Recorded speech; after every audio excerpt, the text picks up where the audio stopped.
Yes, we are off a successful Business Wednesday. On that Business Wednesday, had a little call with our boys over at Fair Lease, 972-705-4815. That is the hotline, the Dumb Zone hotline. You ask for Connor or Nick, they'll probably answer the phone. And they'll just be like, go. Connor here, go. And then you can talk to them about leasing a vehicle can be much better, more affordable than buying, and maybe even setting up your business with some Fair Lease vehicles. Go to fairlease.org and check out your financing options there. You can also have them give you a quick appraisal on your vehicle. If there's a certain vehicle you want, they will find it. If you're in a bad lease, they can help you out. Any sort of car situation you're dealing with, at least run it by Fair Lease first. Dan gave you the phone number, 972-705-4815, fairlease.org. Fair Lease, when you don't know what to do about a car, 'cause car stuff is hard. But not with Fair Lease. You don't need a dealership, baby.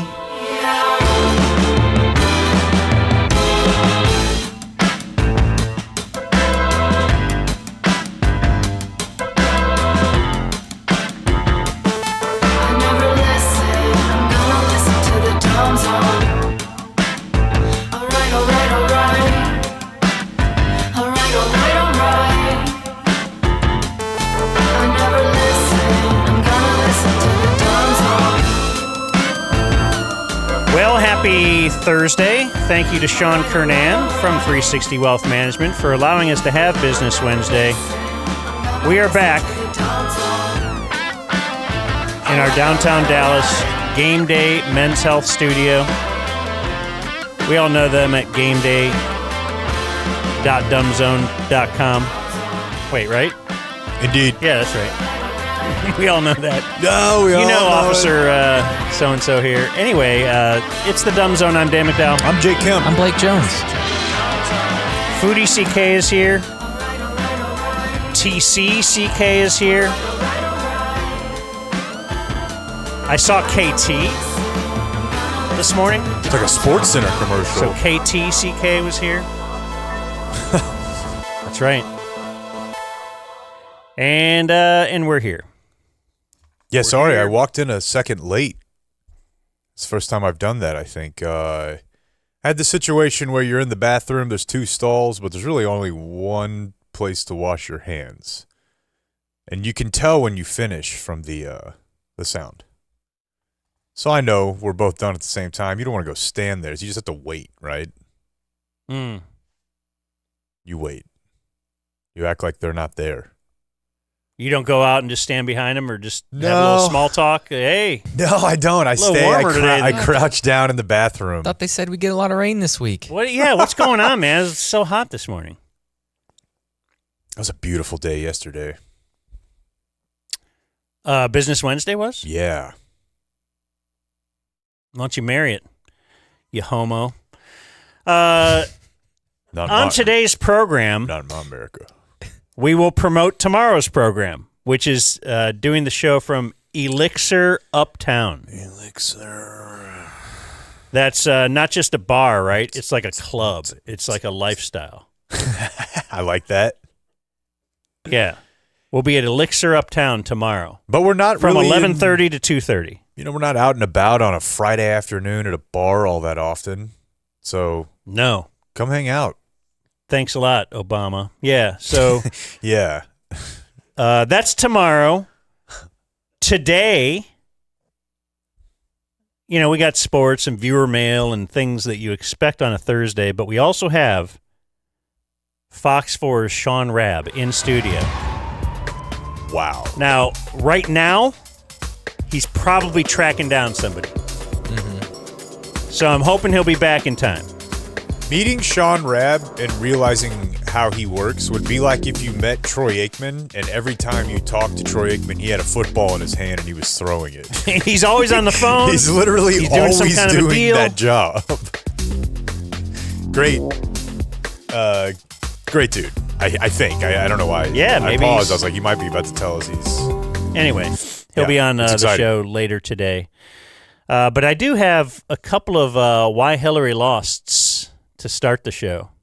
Okay. Unless you guys want to trump me. You got something better? Well, I don't want to be competing now, but if you'd like to go, then I'll go after. Okay, well, someone had sent me this, why Hillary lost. Really a nice little,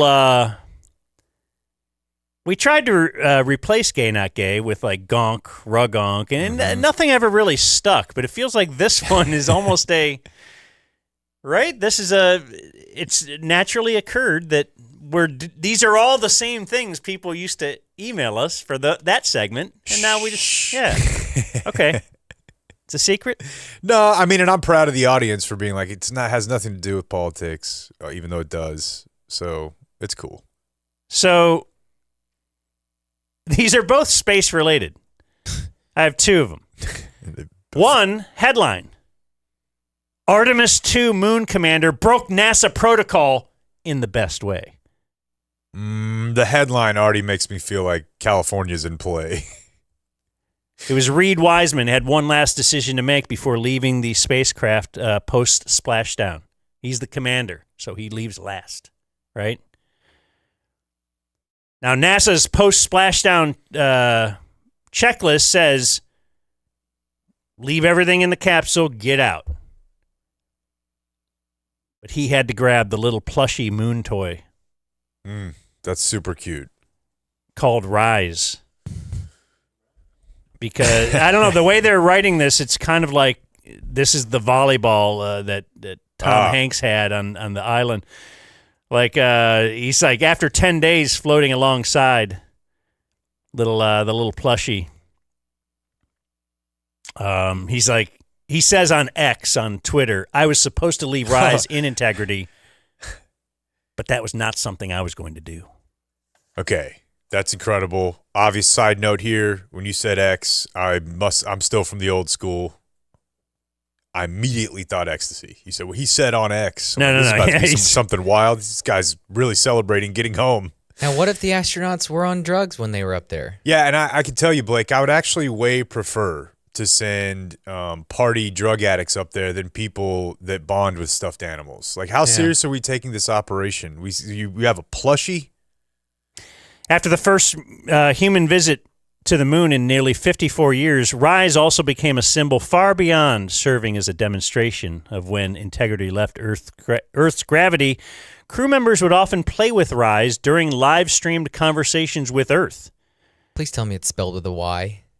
It's not, unfortunately, and the toy also took over NASA's social media streams mid. So this is kind of a Mavrello, got it, Bolovich type thing, right? We're doing bits.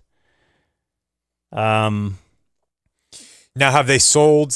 I guess you already said this. Have they sold 100,000 of these or something? They haven't yet.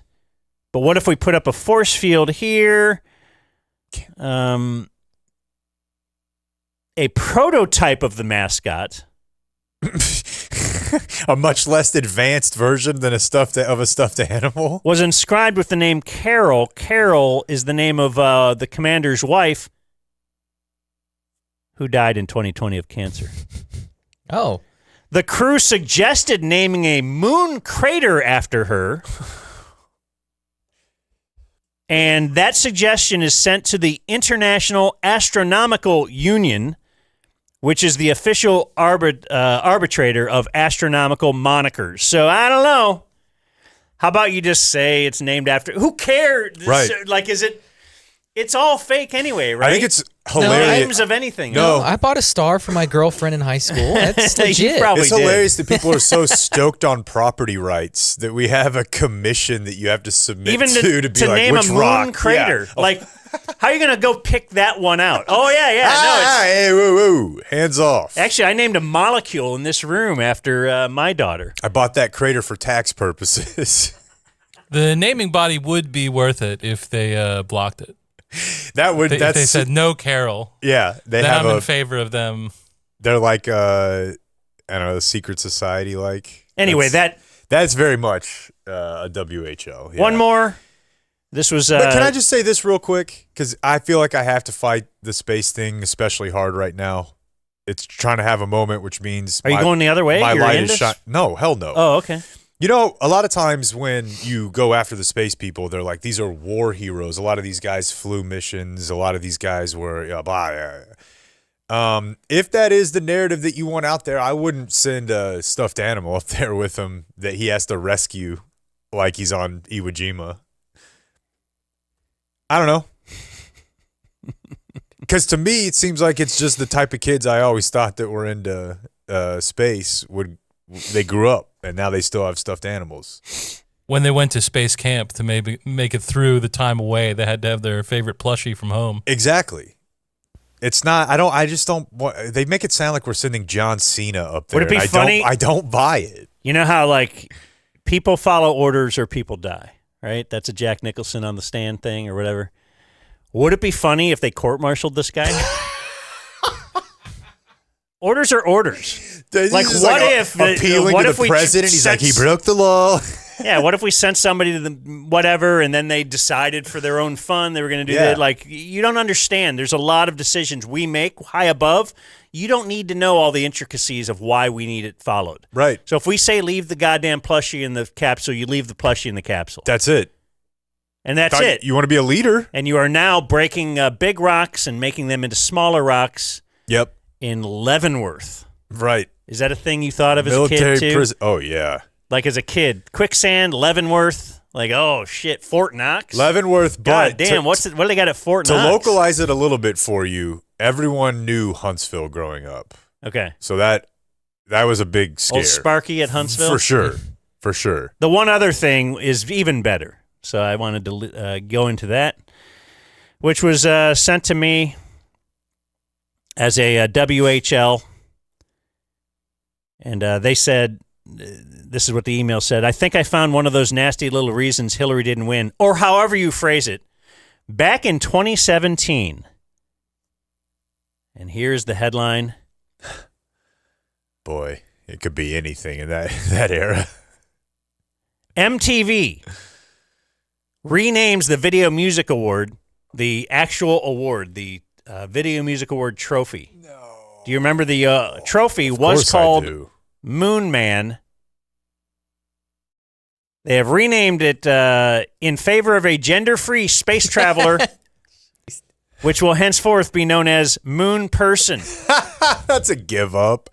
MTV's president, Chris McCarthy, said in addition to getting rid of the gendered categories at the MTV Movie Awards and upcoming VMAs, winners would be taking home the gender-neutral figure. So now a guy can win Best Kiss? I'm against it. No doubt. Why should it Josh be a Hartnett man? had some bangers back in the day. Here's one of those problems where, and I don't know how they sorted this out logistically, but where equality can create less opportunities, right? Like you're cutting half the categories or a substantial amount of them. They're just going to be less people who win. For sure. And this is obviously what you see across the board. When those sorts of policies get put in, they don't always, you can't get yourself out of them. Also, name it something better. I was just trying to do a little thought brainstorming in my head here. I got nothing, but moon people ain't doing it. Which is the bad. It doesn't have to end a person. Luna's kind of a they name. Yeah, the anyways. Luna Award. Yeah, go for it. You definitely need less syllables. Adding just call it syllables Luna. is unacceptable. Yeah, that's what it is. Yeah. Why should it be a man, says MTV president Chris McCarthy. It could be a man, could be a woman, it could be transgender, it could be nonconformist. God. I know it's a man because it doesn't have giant boobs. Right. And because it's getting to do stuff.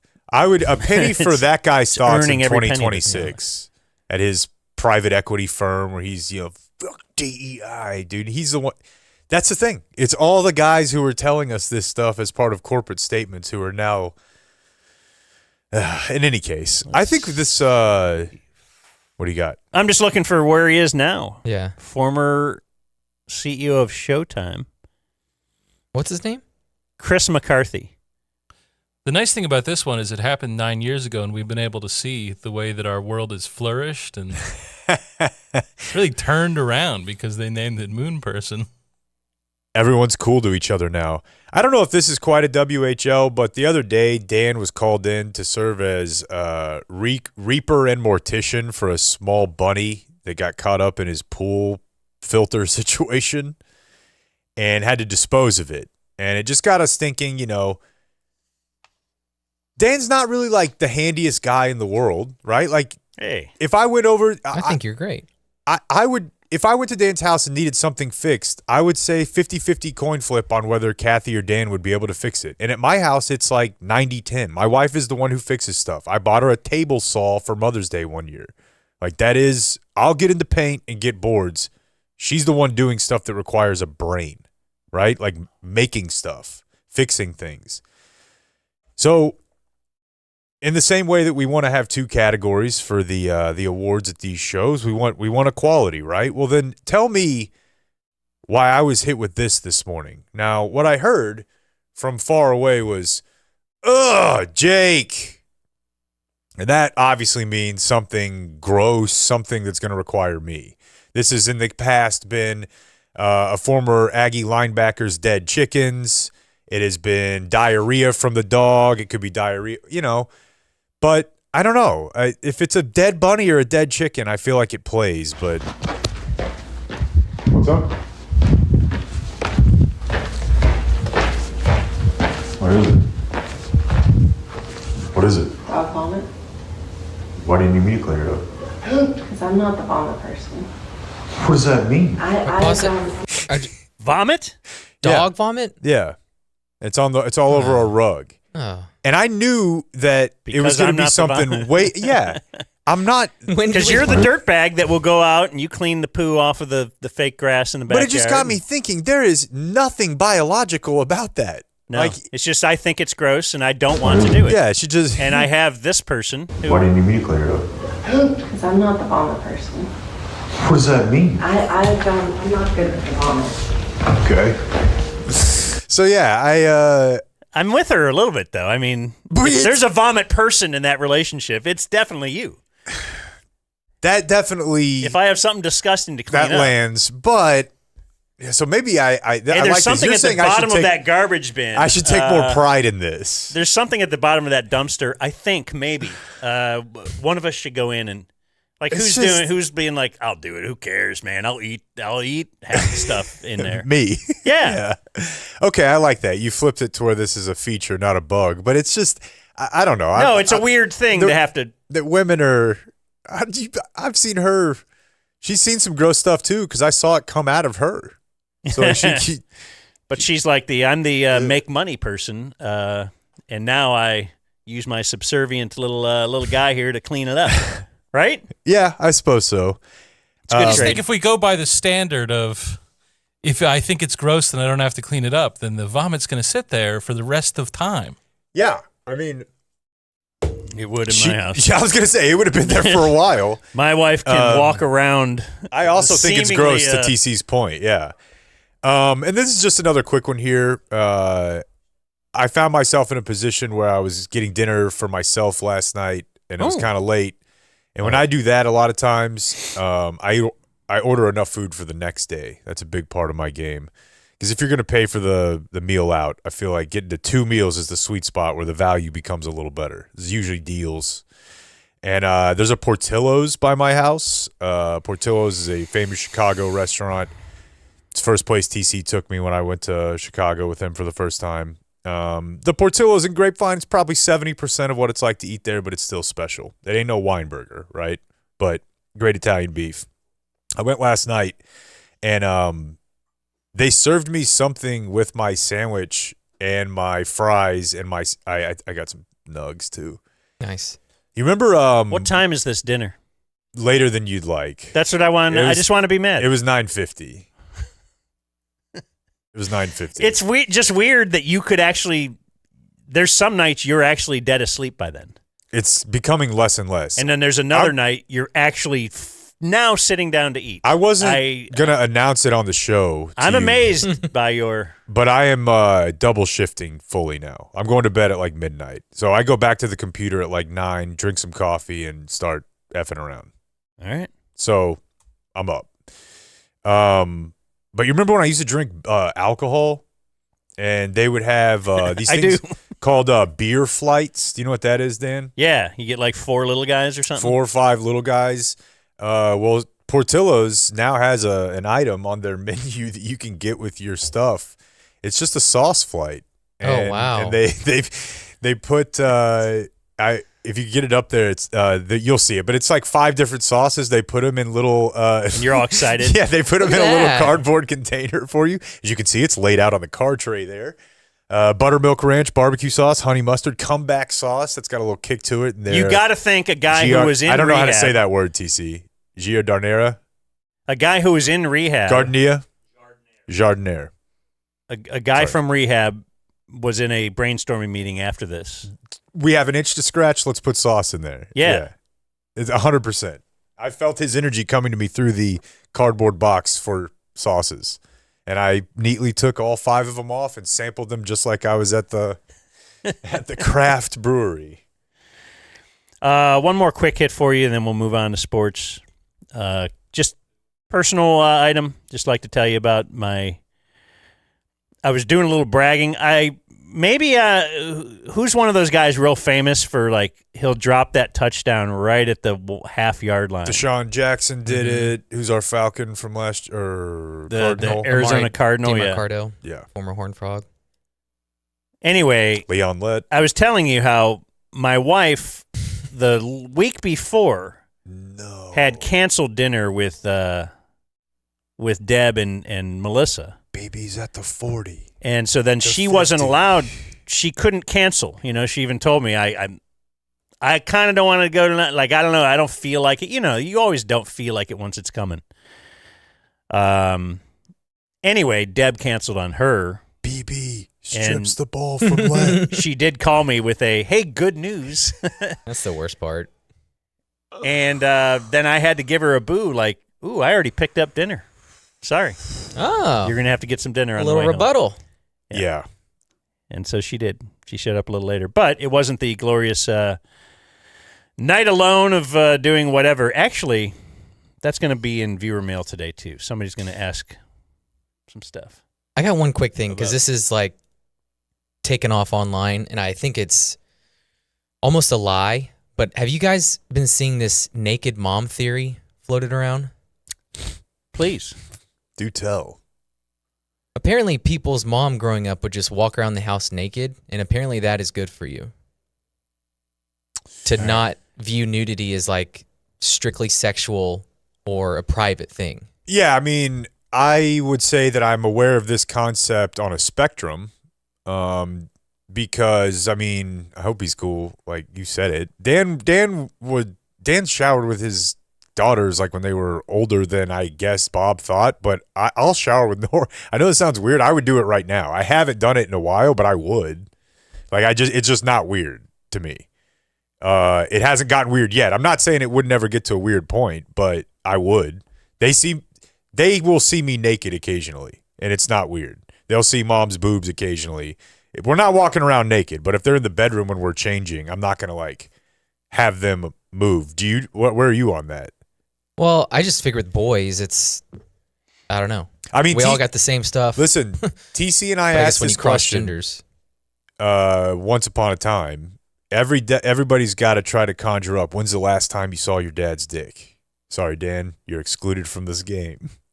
Because I remember. I want my daughter's answer to be like, man, I don't think I've seen it. I know, and it's too late. It's not too late. I'm maintaining a great record. And Yeah, I don't know if my kids would have some kind of a memory of that because, yes, if I was showering with them and they were 5 or something, I don't remember the age. Might have been 6, might have been older. yeah, I don't think I've done it they're in a not while, but I don't think it would be weird.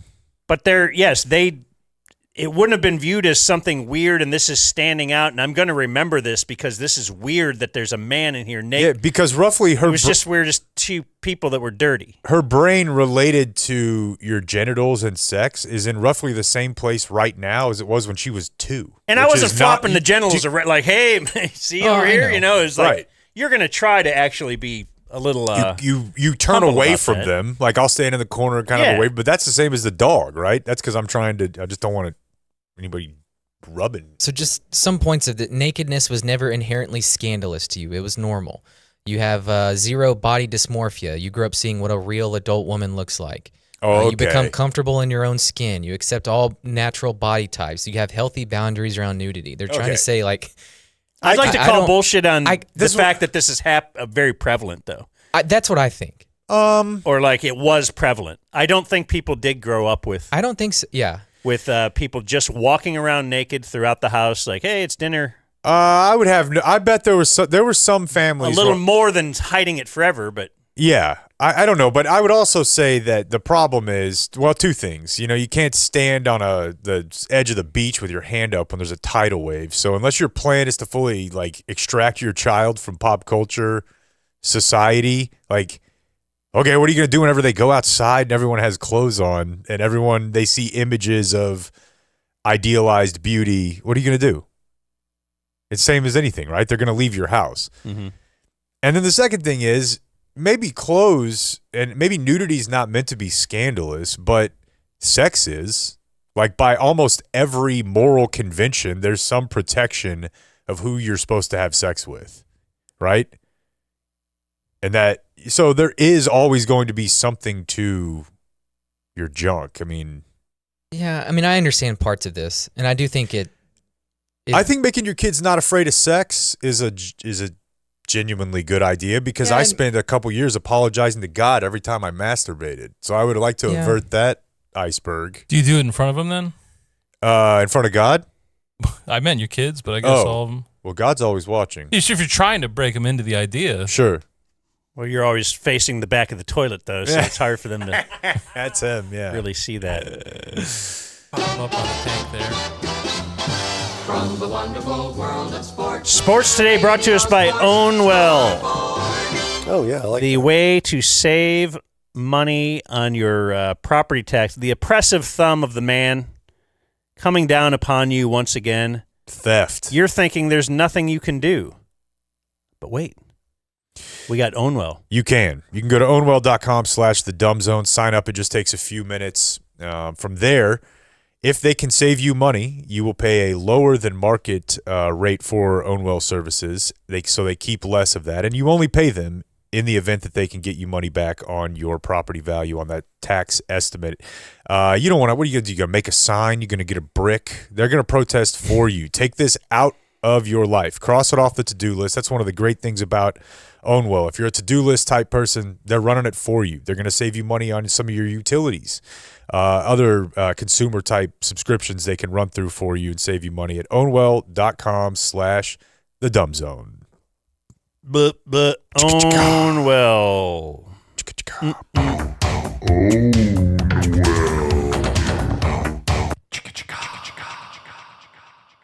How about Dianna Russini? How about that? Yeah, interesting play.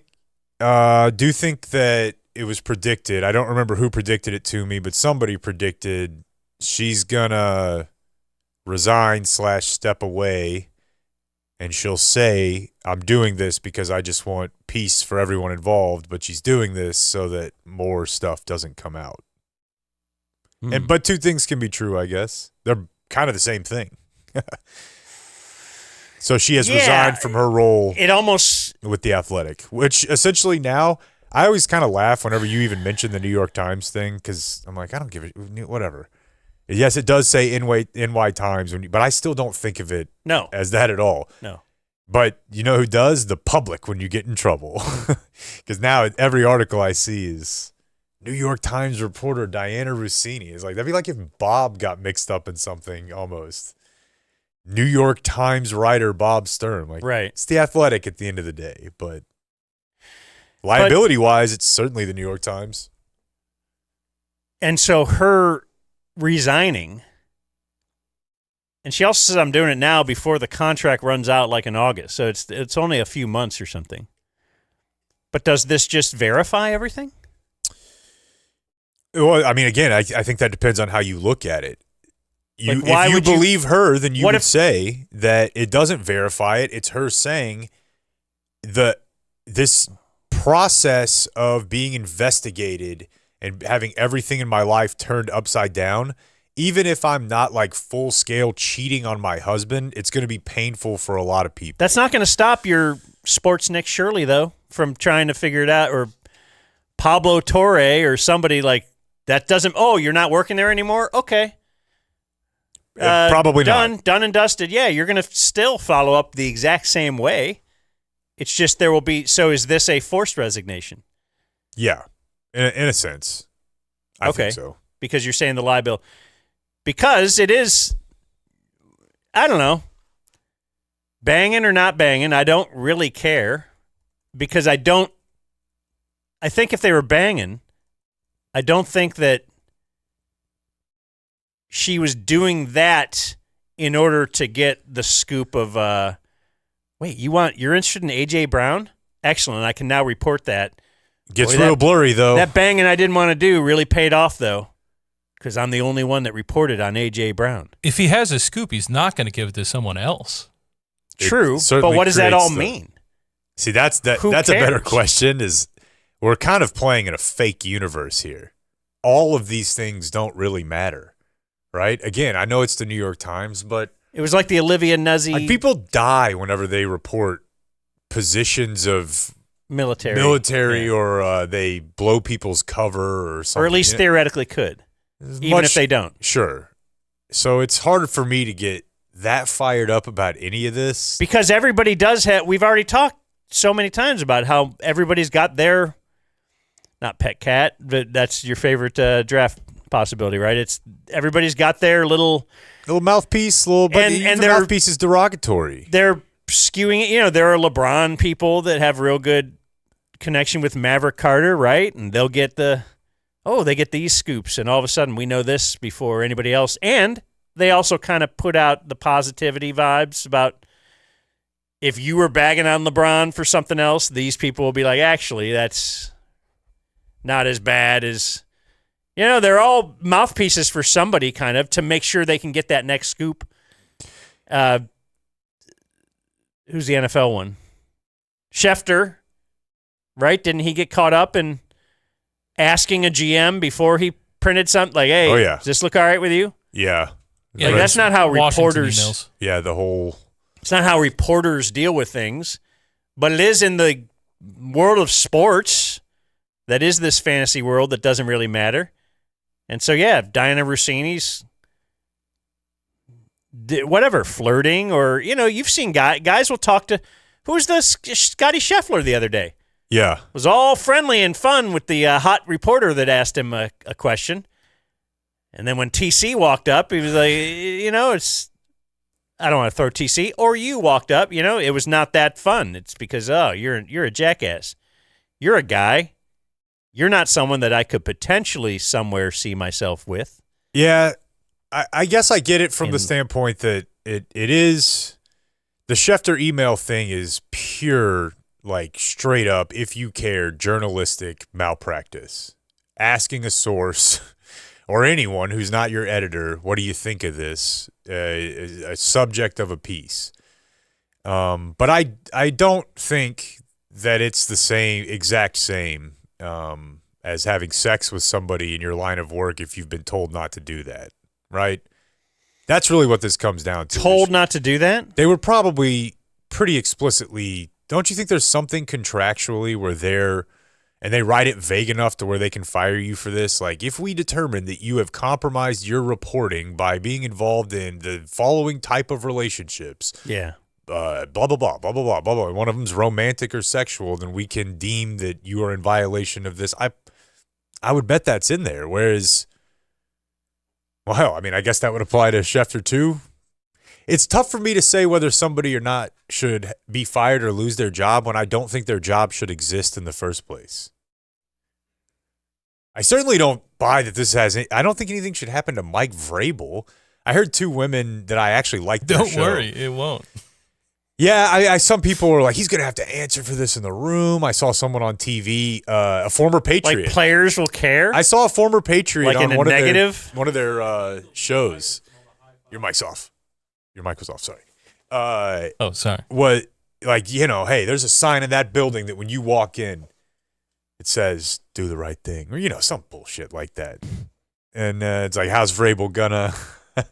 I mean, dude, let me tell you what's going to happen. He's going to walk in the meeting for the first time, and Stephon Diggs, or whoever's there, is going to be at the front of the room going like this, pretending to have sex with Dianna Russini. Yeah. As the whole team's, oh, Braves. Or They're going to have a Russini audible. Right. Who's the first this year? And if you hear DR, To do it against them? anybody, Russini. It won't be shoddy. I mean, you've got a right call right there if you need it. It's fake, like her reporting, right? Ooh. It's a play action call. You could get there pretty easily. I like that. Let's see. There's just a lot of attitude in her letter. Her resignation letter? Yeah, I mean, it's for someone who created this situation yourself by whatever was going on. You were in his room. What if they holding weren't hands. banging, though? They were holding hands facing each other, like, I'm meeting you. A little hug. Can I tell Little you, hug, like- hello. What if they weren't banging? They were just awesome friends, and they hot tubbed together. You've hot tubbed with media guys on the road. Looked like they were dancing almost. Yeah, Yeah. but it's also, you saw a still shot of when someone is meeting. What if you were doing a bro hug with somebody yeah, and dude. But somebody you got got to that still figure shot? somebody wanted to take those pictures. Yeah. One of their two, and probably Vrabel, was looking into this relationship. Spouse? Yeah. Some spouse, something. So Why haven't we heard anything about that? why would you? I don't know. You've Because heard where did everything you TMZ hear. get these pictures? Well, I mean, I think that you got what you wanted, which is if Mike Vrabel got caught, he's probably having to deal with this at home, I would imagine, to the extent that, or I don't know, but I don't think you could just, if they're up there and someone's looking for him and they see him holding hands like that, I'm probably just going to assume. And frankly, dude, if I'm a dude, now the tough thing about this is that in all these situations, multi-time Super Bowl winner and inside linebacker Mike Vrabel's having sex with your wife. It's very hard. We should just imagine being a regular guy, so I'm not so fired up about it. Yeah. But if she's back there on a rooftop, just the two of them, interlocking fingers, holding hands, dancing, in my mind, they might as well be fucking, even if they're not. You've already got the same dynamic on your hands there, so I'm not going to be more mad if he puts it in. I'm serious. Like, that's already a relationship that is separate from yours, and you can feel how you want to feel about it, but I really don't feel like it's different than having sex. Because if she tells you it didn't happen, you're going to think she's lying. Yeah, and she's already there emotionally. And so the better question to me is if, like, Dale Hansen saw Jerry having sex, literally having sex with another person, and it wasn't his wife. Like, what does he report that? Why? It has nothing to do with league ops. What if he saw him having sex with someone who worked for another team, and he didn't report that? That's to me like possibly something that could have happened throughout history of sports reporting, right? And you're like, all right, we'll sit on that. To me, that's a closer comp. So what's next for Dianna Russini? Do you think she'll CPAC? get her own thing, though? Like the Dianna Russini podcast? Is there... Man, I don't know, because there- who was it that we were just talking about that was doing Josina Anderson. She was one of these reporters who knew a lot of the players. She kind of went off and did her own thing, I think, and it's on YouTube, and it's not good, and nobody seems to really know about it, That's the thing. The only people who give a shit about being an insider are the networks. There's really no independent marketplace for it. I mean, you can just you can break stories for sure. You can do investigations, but like you would always say, if you find out Ron Washington was doing cocaine at the All-Star And they game, were covering it up, yeah. then break that news. That's a thing you can do, and you can have a Substack and a Patreon, whatever. Right, but if you find out But if your job is just like, the Rangers are moving someone to Rule 5 or I'm sorry, whatever, but yeah. you're going to have to hit the bricks. Something that we're That's a all going to fake know job. anyway, whether you're there or That's not. a fake job. Third mic on Mom Game. I don't know. Spice it up.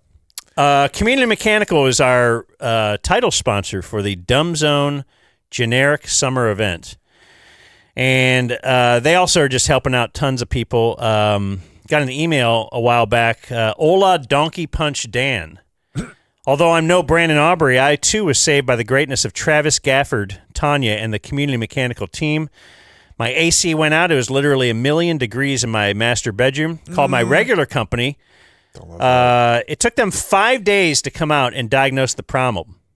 Then they said, I need a whole new system. The quote was literally $1 million because my model unit's part supposedly is unavailable. New government freon laws, blah, blah, blah. So I say, F it. I called community, explained my dilemma. Within 2 days, they found the part that was supposedly unavailable, fixed my unit for a fraction of the other HVAC company's quote, and now my bedroom is back to a frosty 69 degrees. Nice. That is from day one DZer Adam Romo, Wow. who No called less than 469-667-7290. Or maybe he went to communitydfw.com. He knows about the internet. Either way works, man. So check out Community Mechanical. And if I can ever get to it, then Jake's going to yell at me because I'm playing this now. Well, it's not, I'm not going to yell. It's just at some Travis and point. the team real cool. You don't It's want like your when house to explode. we invaded Don't be a Iraq. bitch, so pick up the phone. Dan almost died. Kind of a do it or don't type situation. You know? That generic summer event is Saturday, June 6th, Four Corners Brewery, 6 to 9 p.m., and it's brought to us by Community Mechanical. I think a couple of interesting sports notes I wanted to follow up on here. Boy, that happened quick, and I don't know that it's over, but it appears that the Saudis are reevaluating their relationship with American sports. And really, it's not just American sports because I think they're trying to sell off their soccer team. They might have already done it. One of the soccer teams they own. So Liv is their CEO came out yesterday and was refuting. You know, he's standing there Leslie Nielsen style, telling you everything's going great. But apparently Fanatics is they're beefing with them because the Saudis didn't want to move Tom Brady's flag football tournament to L.A. after the Middle East caught on fire. Oh, they didn't want to. The Saudis didn't. Oh. They're like, everything's fine. cool dude. here. I Oh, don't it was know, Fanatics it's were all like, freaking we're out. afraid. Couple It's down the street. bombs. Yeah, and so I don't know that it's just about that, but it's being reported that was one of the disagreements, and they wanted to postpone it to a later date in Riyadh. This wasn't going to work, and so now they're considering pulling their funding because the entire thing, the whole Brady flag football thing is Saudi based. That guy didn't care. I mean, Fanatics is involved, but So what Fanatics happens to is- all these people they sign these huge deals to? Do they get their huge deal? well, I don't know. We don't know yet. But I mean, it's going to be at the Like Olympics. who's You talking about for Liv? Yeah. Yeah. So you signed Mickelson for Liv. And My we're gonna guess pay is you they'll have to pay you out. $30 million a year. Yeah, but whose court does that go to? Did they sign them in That's a Saudi good one. Arabia? And they're like, actually, this is fine for us to just say this. Yeah. There's no way they see every dollar, right?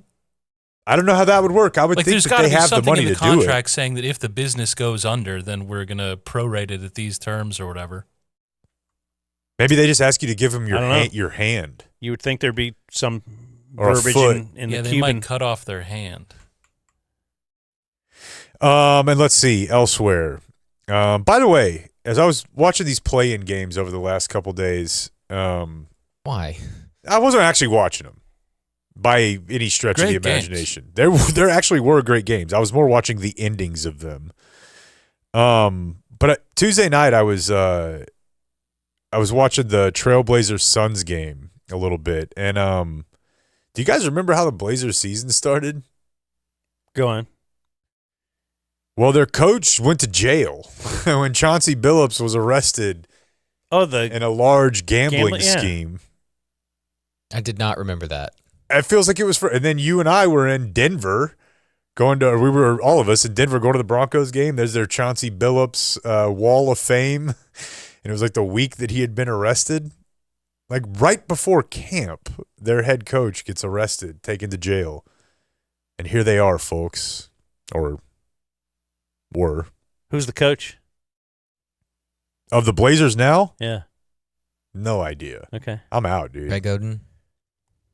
I don't think it's Greg Oden. Terry Justice Stotts. penis. It is kind of funny that like tomorrow night, if you want, you could watch a late game play-in game between the Warriors and Suns. It's almost Play-in's a bad bit. firing up your PS2 and like 15 years later, like this Are we thing not still gonna- works. It's Steph. He had a monster. How can we still be doing play-ins They call it a success, I think. when there could be 4 or 5 games differing? The 9 seed or excuse me, the 8 seed or the 11 seed, right? Because I think Or people, excuse me, 10. I think people like these games. It was Kawhi against Steph It in just- a do or die game. It was So- awesome. Hornets Heat was super exciting. I don't know. I don't These are. I don't know the success. economics. They're great. So if you lose the play-in, are you in the lottery? Yeah, there's spots reserved at the end of it. That's what the Yeah. Mavs did. Yeah. That They were one in the year. play-in and then won the lottery? Yeah, Anthony Davis played in it. That's right. He got hurt it was in a it. big it was a big Anthony Davis got hurt in a game? I do not believe that. I think a more shocking story was that he played in a game. Yeah, he played. I and then- barely remember that. And then he hurt his eye, nearly lost How it. many do you think he played and finished? As a Mav? Yeah. Like over 10? It's 10 to Has to be 15. more than I bet 10. it's Because you definitely I remember. bet it's 20. Okay. But finished is going to be tough. Really tough. That's not going to show up on Basketball Reference. You're going to have to figure that out. And I would have They bet should there's a start lot of keeping them. track of that. Games finished. Yeah. Well, you Um, see the weird thing, the bit they have this year? The 65 game rule, Yeah, there's an alteration, right? but it's a 65 game rule to be eligible for awards at the end of the year. But there's also part of that rule is you have to play a minimum of 20 minutes in 65 games. And you can have, there's like a little tiny, like, well, what if you had 2 other games that were under 15 minutes, it'd be okay. Well, whatever. I can't remember who it is, has 82 games this year and is not eligible for the like 6th man of the year or any postseason awards. They do it for 6-man? Any That's insane. postseason awards. You talking about Cade Cunningham? Is that it? I think. But then there was a report this morning that he is eligible now. Oh, okay. They made him and Luka eligible. Special exemption. Right. Oh, they made Luka eligible? Okay. Yeah. And that's right, because that's for, well, maybe it's not for 6-man, but I know it's for like all NBA. Mm-hmm. And they have all NBA tied in to So contractual tied in. benefits, which is very weird because then now it's the media voting on whether or not your contract should be more or not. And that's bad. So you might want to be nice at the podium. It's bad because it changes the relationship between the player and the athlete. But I had never really considered until Skin, I think, posted something about this. Some guys are also kind of doing bits with their votes. Not necessarily bits, but they're doing content. Like, I'm going to vote, Kendrick Perkins or something has a vote. Mm-hmm. And the votes become public. They're all out there. So you can be like, I'm voting for James Harden. Even this, you know what I mean? You can Like the Red base, Sox There's writers will the vote best Red Sox MVP every year. yeah, so that sort of thing. There's the unintended bad consequence of saying, you know what, we need all these things to be public. I know. Who didn't vote for so-and-so? We need this public. So now it's public, and the guys People that start have a showing vote off. Yeah. are like, yeah, this will help my brand. Couple little follow-ups here. We reported, I think exclusively the other day, that the Wings' recent 1-1 is having sex with their previous, most recent 1-1. Mm-hmm. And that was news to Dan. And at the time, I was like, man, that's really interesting. We were able to break that news to Dan.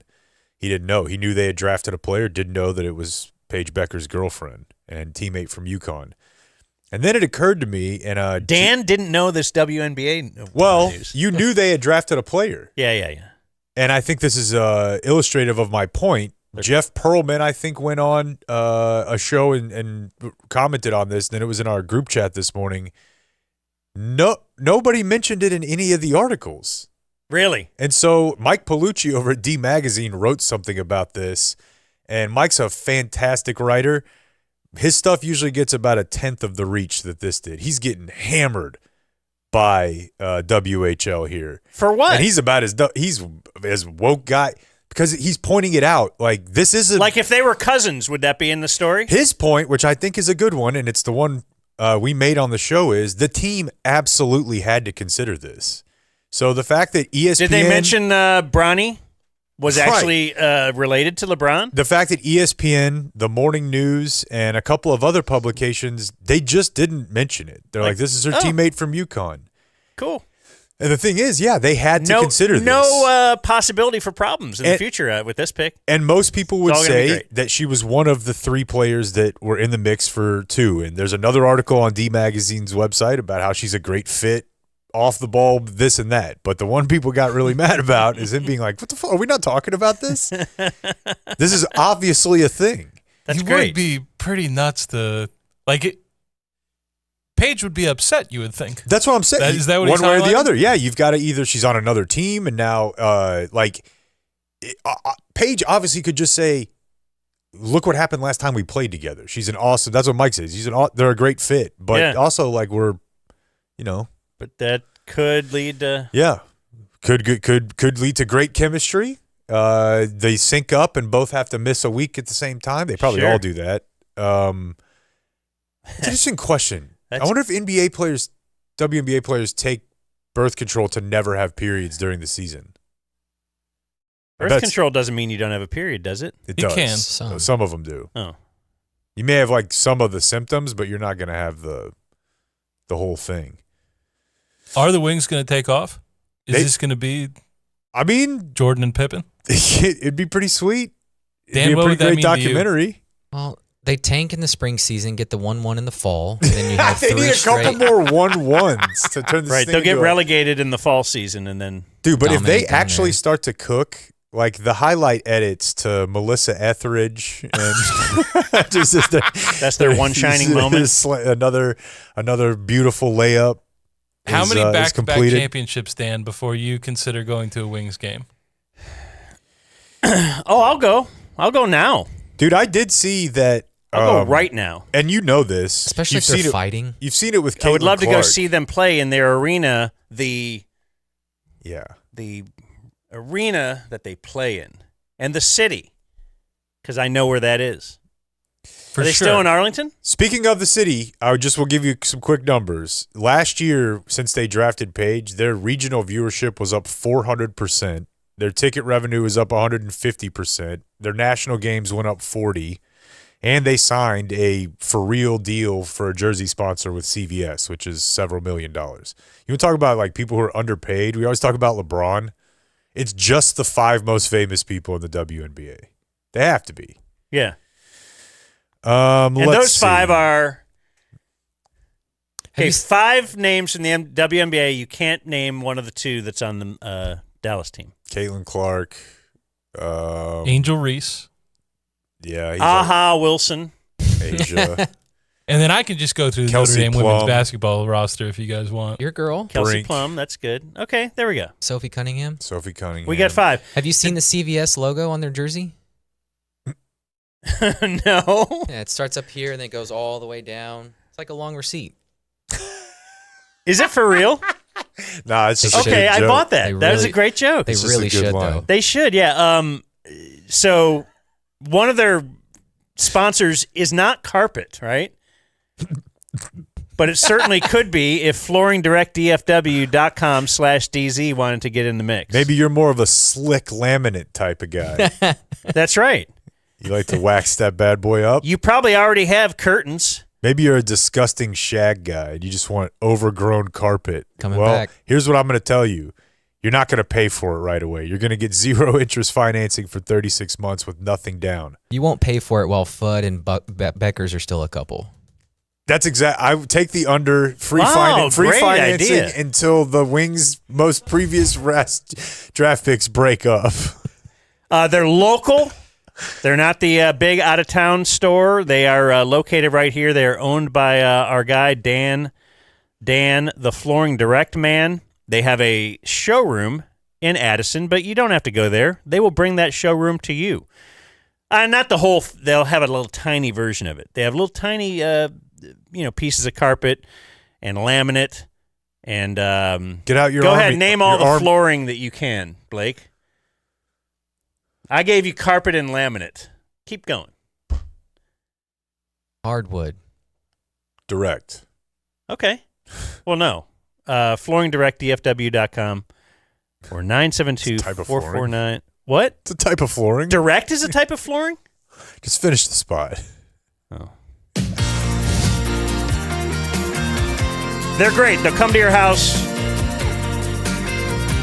And here's profits. Our pros are the nicest. Damn it. They do also have the best prices. Oh, are we ready for this? Sure. Clean anything else up later. You're the clean it up guy. Yeah. You have a Rangers game during the show? Yes. Yeah, 2:00. Okay. Lighter? Yeah. Which you know because We trying to avoid. Kumar Rocker got rocked last night, which means it's You time get for Joe. rocked. We're trying to avoid a pegging. We walked a bunch of people. It's good. Let's see. I got a couple of anchors if you want to start with. Egregious. Not a Nothing. good I don't one. know. Egregious error. That was from George. That's why we didn't read it last week. Get off my ass. Oh. Here's a sports one. I'm going to set your brain up with that because I think this one's good. But a sports one. Fortuitous. Bounce. Yeah. Timing also works, though. We're I'm off to hearing no an after extremely one so hot far. start here. I got one. Fledged. Full. Never have. Yeah, I don't even know what that means, but okay. Okay. All right, I'm going to try to get us moving here. This is an insane email. This comes to us from Brian. So Blake is pitching for his nephew's coach pitch team. Mm-hmm.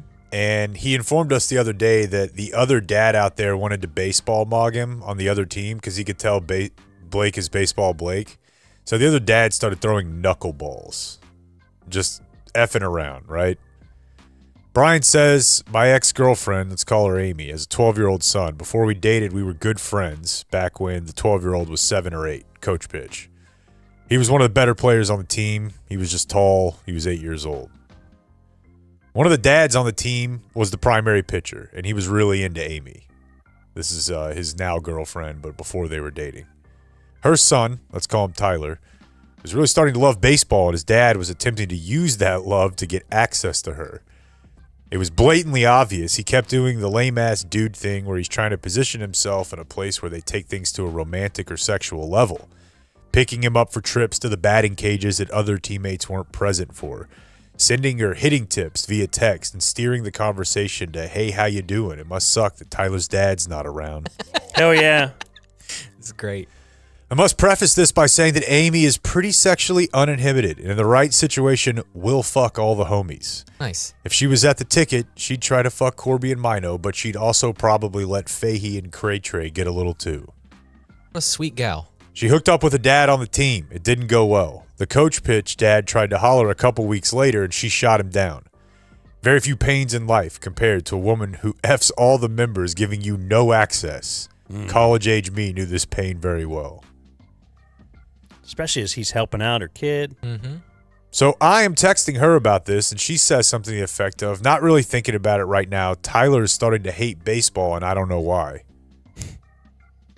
So I ended up going to one of the games, and I kid you not, this dad is throwing her son knuckleballs. He's changing eye level in speeds in a way that is just enough to fuck up a kid's timing, but not enough to arise any suspicion. I wasn't sure what to say because I wasn't a team dad, just a friend of the mom, but I was So shocked. he's throwing the kid knuckleballs because mom won't give it up to him. And yeah, so the kid, Nice. That's amazing. honestly kind of amused by the lack of access turned into the dude into prime Tim Wakefield.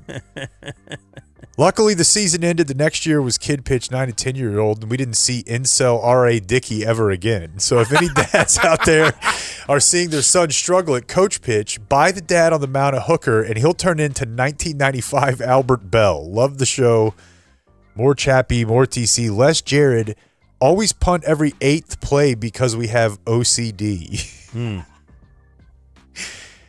What an amazing situation. Great email. Got a follow-up here from Samuel, says, Cafe Luca. You guys want to come over to Cafe Luca? Have a date with me, Jason Garrett. Is named after Babe Laufenberg's son, Luke, who died from cancer. Babe is an investor. And then he says, anyways, go slurp some moist clam. So is that true? Yeah. No, I know his son died. That it's named after his son? Yes. Yeah, okay. Whenever But they it's not initially named- announced the restaurant was going to happen, Babe was real out front in the marketing, and this was a big storyline from the inception. Brent says, I also never grew up near water, Jake. But I'm able to properly pronounce dinghy because I'm a highly cultured man who appreciates fine art. Let me send you... this is what Brent sent us.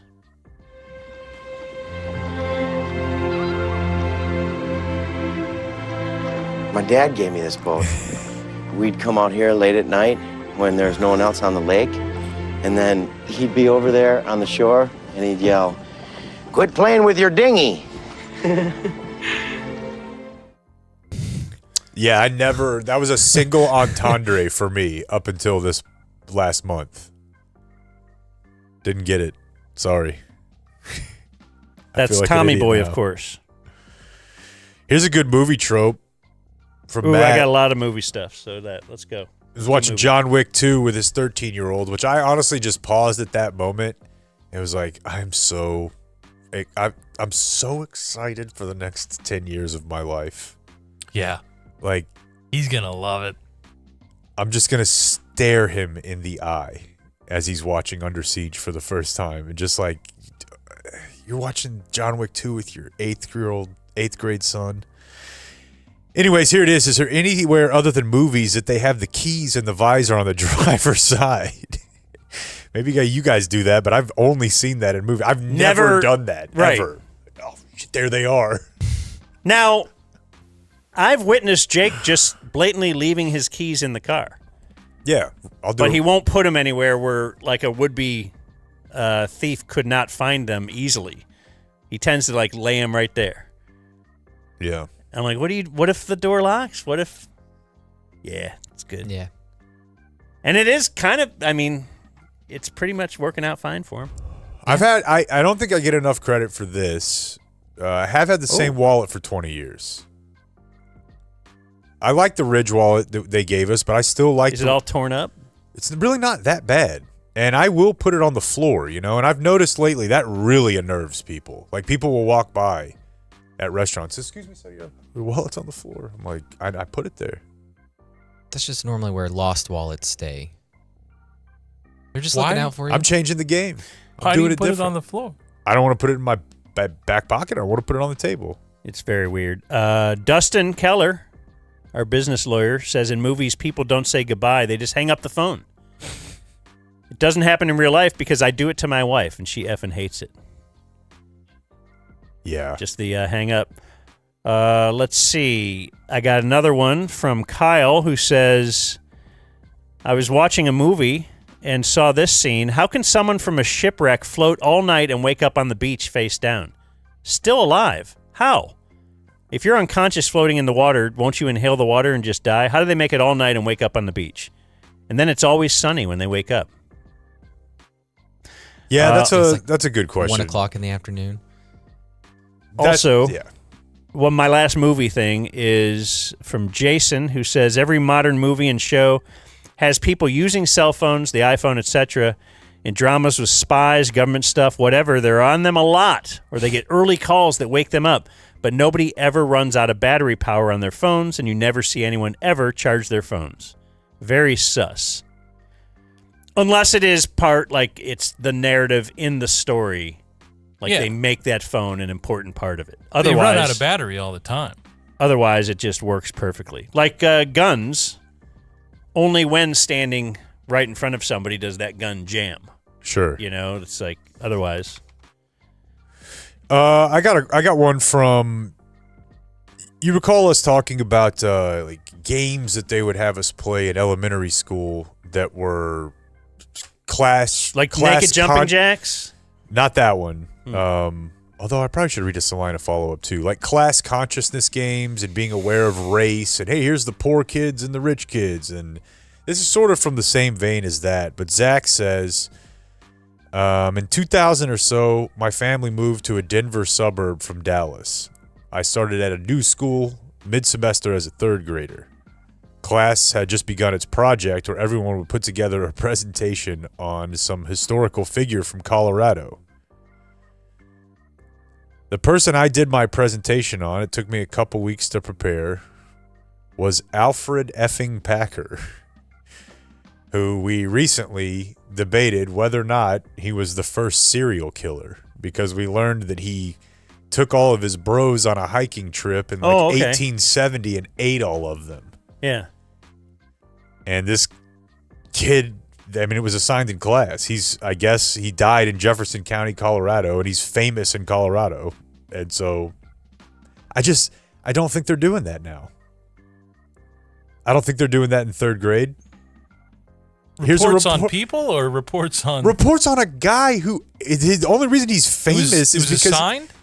Huh? Yeah. Was it, okay, the school said... The guy said he thinks it was assigned, yeah. Third grader? And even if you brought that idea in, I feel like your teacher would say no, but he says he thinks it was assigned, yeah. I don't know. And the other thing, so a lot of people got on me about Titanic, like, bro, 99% of the stuff you say, man, but I'm not going to have you sitting here Thank you. calling it Titanic or Notebook on a boat. Thank you. But I told this guy the only scene that I know that I've seen for sure a couple times from that movie is when there are people being drowned below deck, like hermetically. Have you seen any scenes of the movie, Dan? Like the water's coming up, right, in the boat. Okay. And so there are people below deck, and at some point we have to decide we're cutting this off because we need to stop the water. It doesn't matter that we can't get these people out of here. And it's the people you think it is. Uh-huh. The ne'er-do-wells, the poor. Poors. And it's extremely metal, dude. It's a traumatic-ass scene. And I just started thinking about what we were talking about yesterday, which is that every 9 and 10-year-old girl I knew had seen that movie 1,000 times. And that's like 2 years older than my daughter, and I don't know that she's ready to watch Titanic. Yeah, I don't think I've ever seen it. Like, we're still watching Bluey. Yeah. I don't know that we're close to... But there are some... I mean, it's lovey-dovey, but there's some serious shit in that movie. And I think half the revenue is from elementary girls. Shout out Alfred Packer.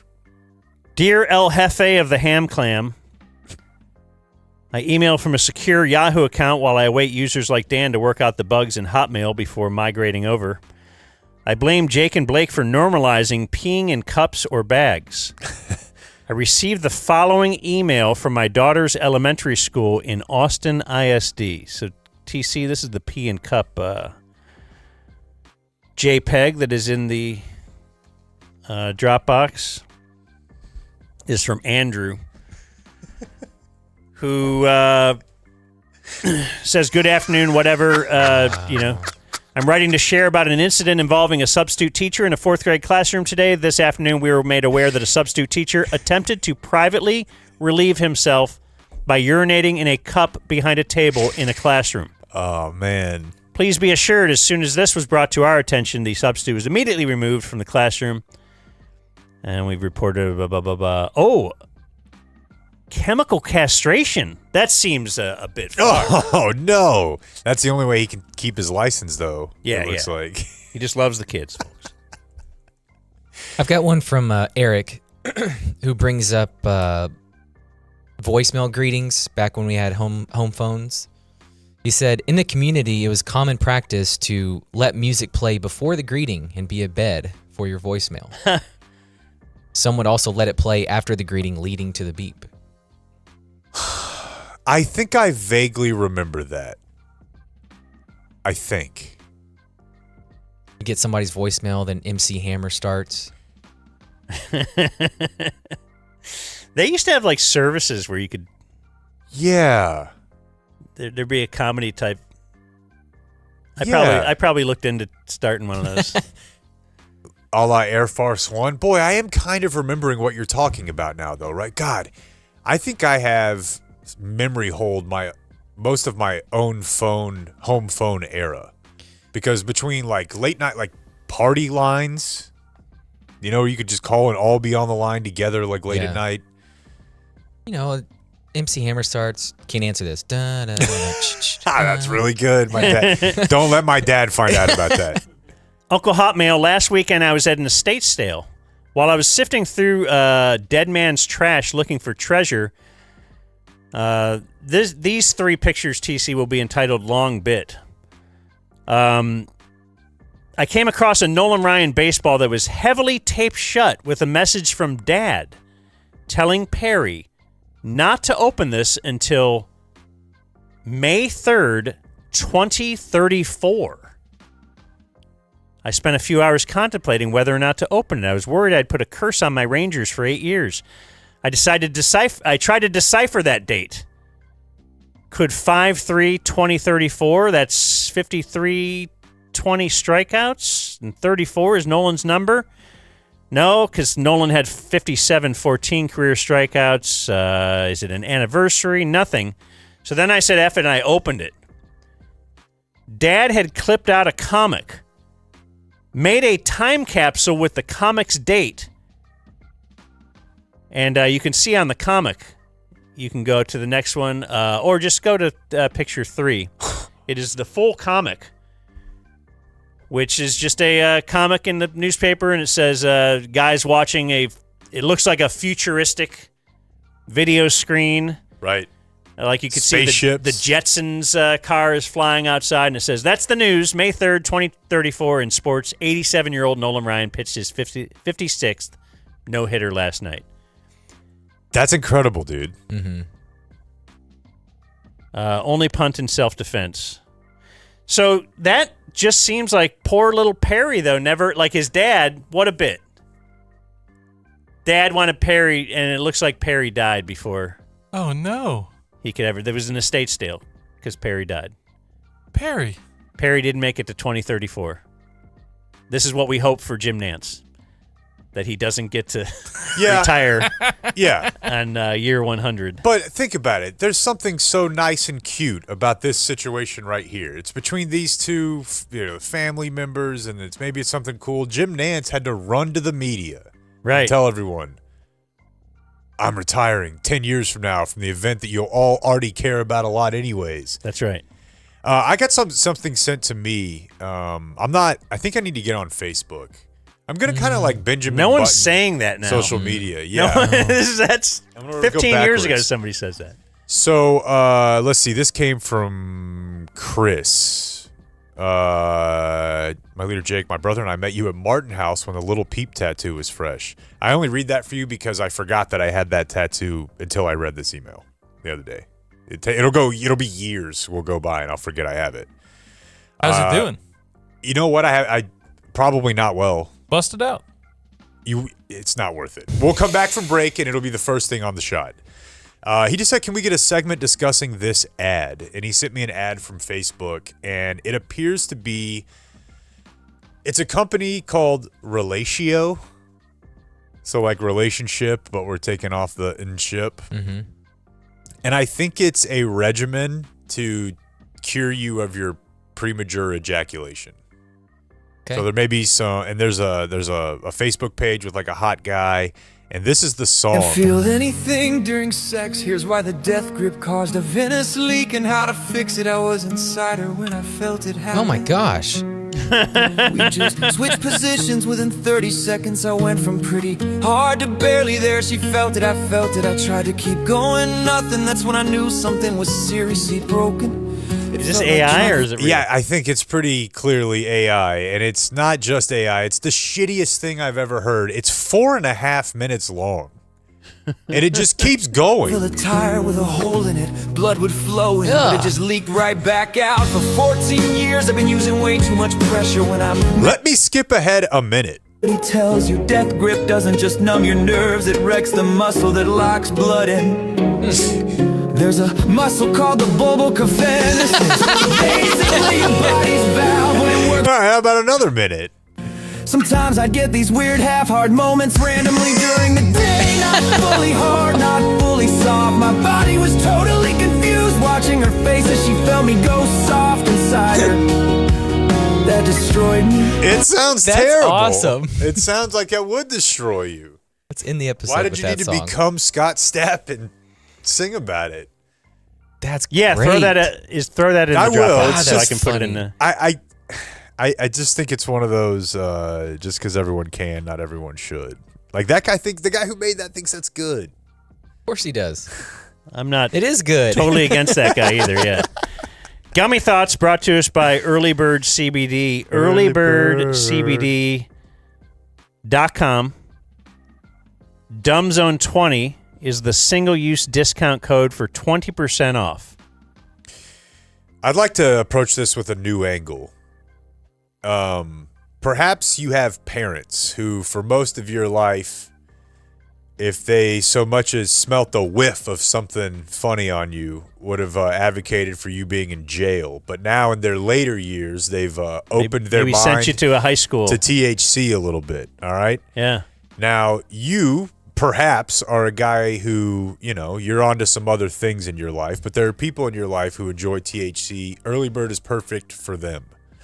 DumbZone 20 is active, and that will get you a 20% off. earlybirdcbd.com. If you got parents that are Republicans, no, I'm just, old people might be interested in this. It's nice to take the I have a edge parent off. like that. She loves it. It's the perfect amount, 2.5 milligrams of natural THC. Most of those types of shuts people them aren't up. getting drug tested. Yeah. So alleviate the stress of grandparenting with Early Bird CBD, the promo code DumbZone20. So my gummy thought is brought to us by Chris Bailey. Remember him? Good dude. Oh, yeah. Dinosaur man, science man. His gummy thought. Isn't it strange that one of the first guys with a miracle dick that survived AIDS was called Magic Johnson? I just don't think we talk about it enough. That's great. And maybe it's because we'd have to mention it That his every name day. was Magic Johnson? Yes. And then later it would be like he's the first one that Yeah. did not get affected in a terrible way by this. Yeah. I mean, if FDR's name was like broken legs, it doesn't make any sense. Is there someone named it's Magic Dick? obviously the fact that his name is not Magic, right? But it was magic before his penis became magic with HIV. That's really all you need. Is his name? It's legally changed, right? Probably not. Do you think? No, I bet. I bet Search it's still- Magic Dick. I think that's somebody I from the don't. Jay Giles I'm not band. falling for that. I'm not trying to make you fall for it. We couldn't search that in this room. Short words. Hello, leader. I was listening to some top-notch Masters.com coverage, So good. and I caught this. And the frustration now. Yeah, a lot of indecision. And again, with the club face of those fairway woods, sometimes the ball can jump. I think he just decelled to protect for that. Yep. You hear that one in basketball quite a bit. Try it the other way and see if someone punches you in the face. He's ace-selling. I excelled a little bit. And I had one that was bagging on Jake. Oh, here we go. Can't get out of here without that.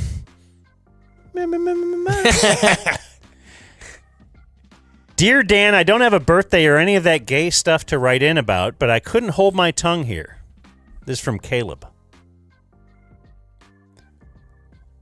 He says, this is worse than the Lincoln Douglas screw-up. We can't let Jake off the hook.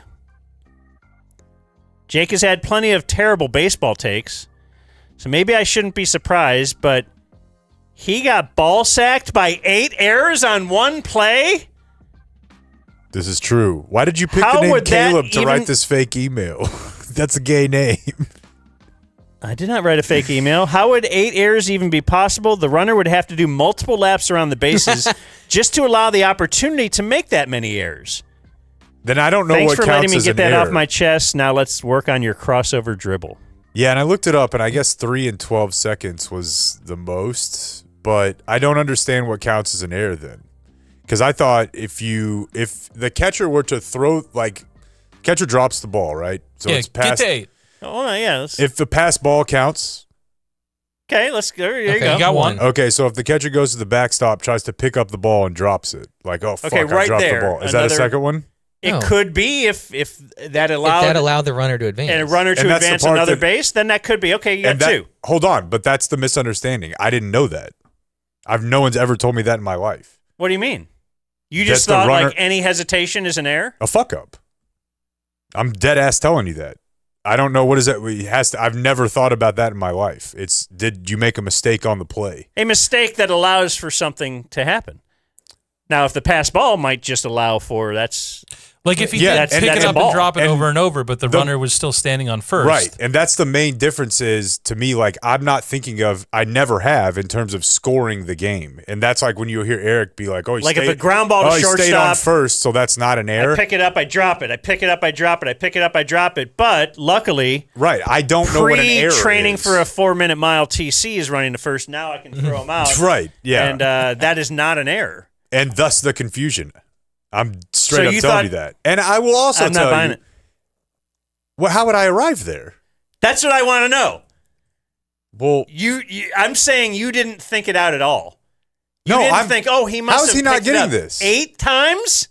I saw the video. He was dropping the ball. Like how did you? I'm explaining to you. Why am I the only one arguing here, Blake? Well, I'm explaining to you. I'm loving what I'm seeing. You're baseball playing. No, I'm explaining. Seeing a great fight right in front of me. I'm explaining to you like how I didn't understand it, and I thought you guys were going to be like, "How is it possible you didn't know this about baseball?"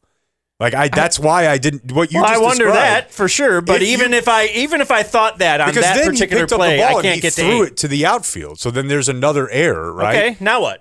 The same thing happens at the plate. Like if you drop the ball at the plate again and it goes past. Okay, well now he's got to go get that ball. That's what I'm saying. I thought every time that something happened. Why don't you just admit you saw the headline and you didn't think twice you got about it? I watched the video. Well, yeah, I did too.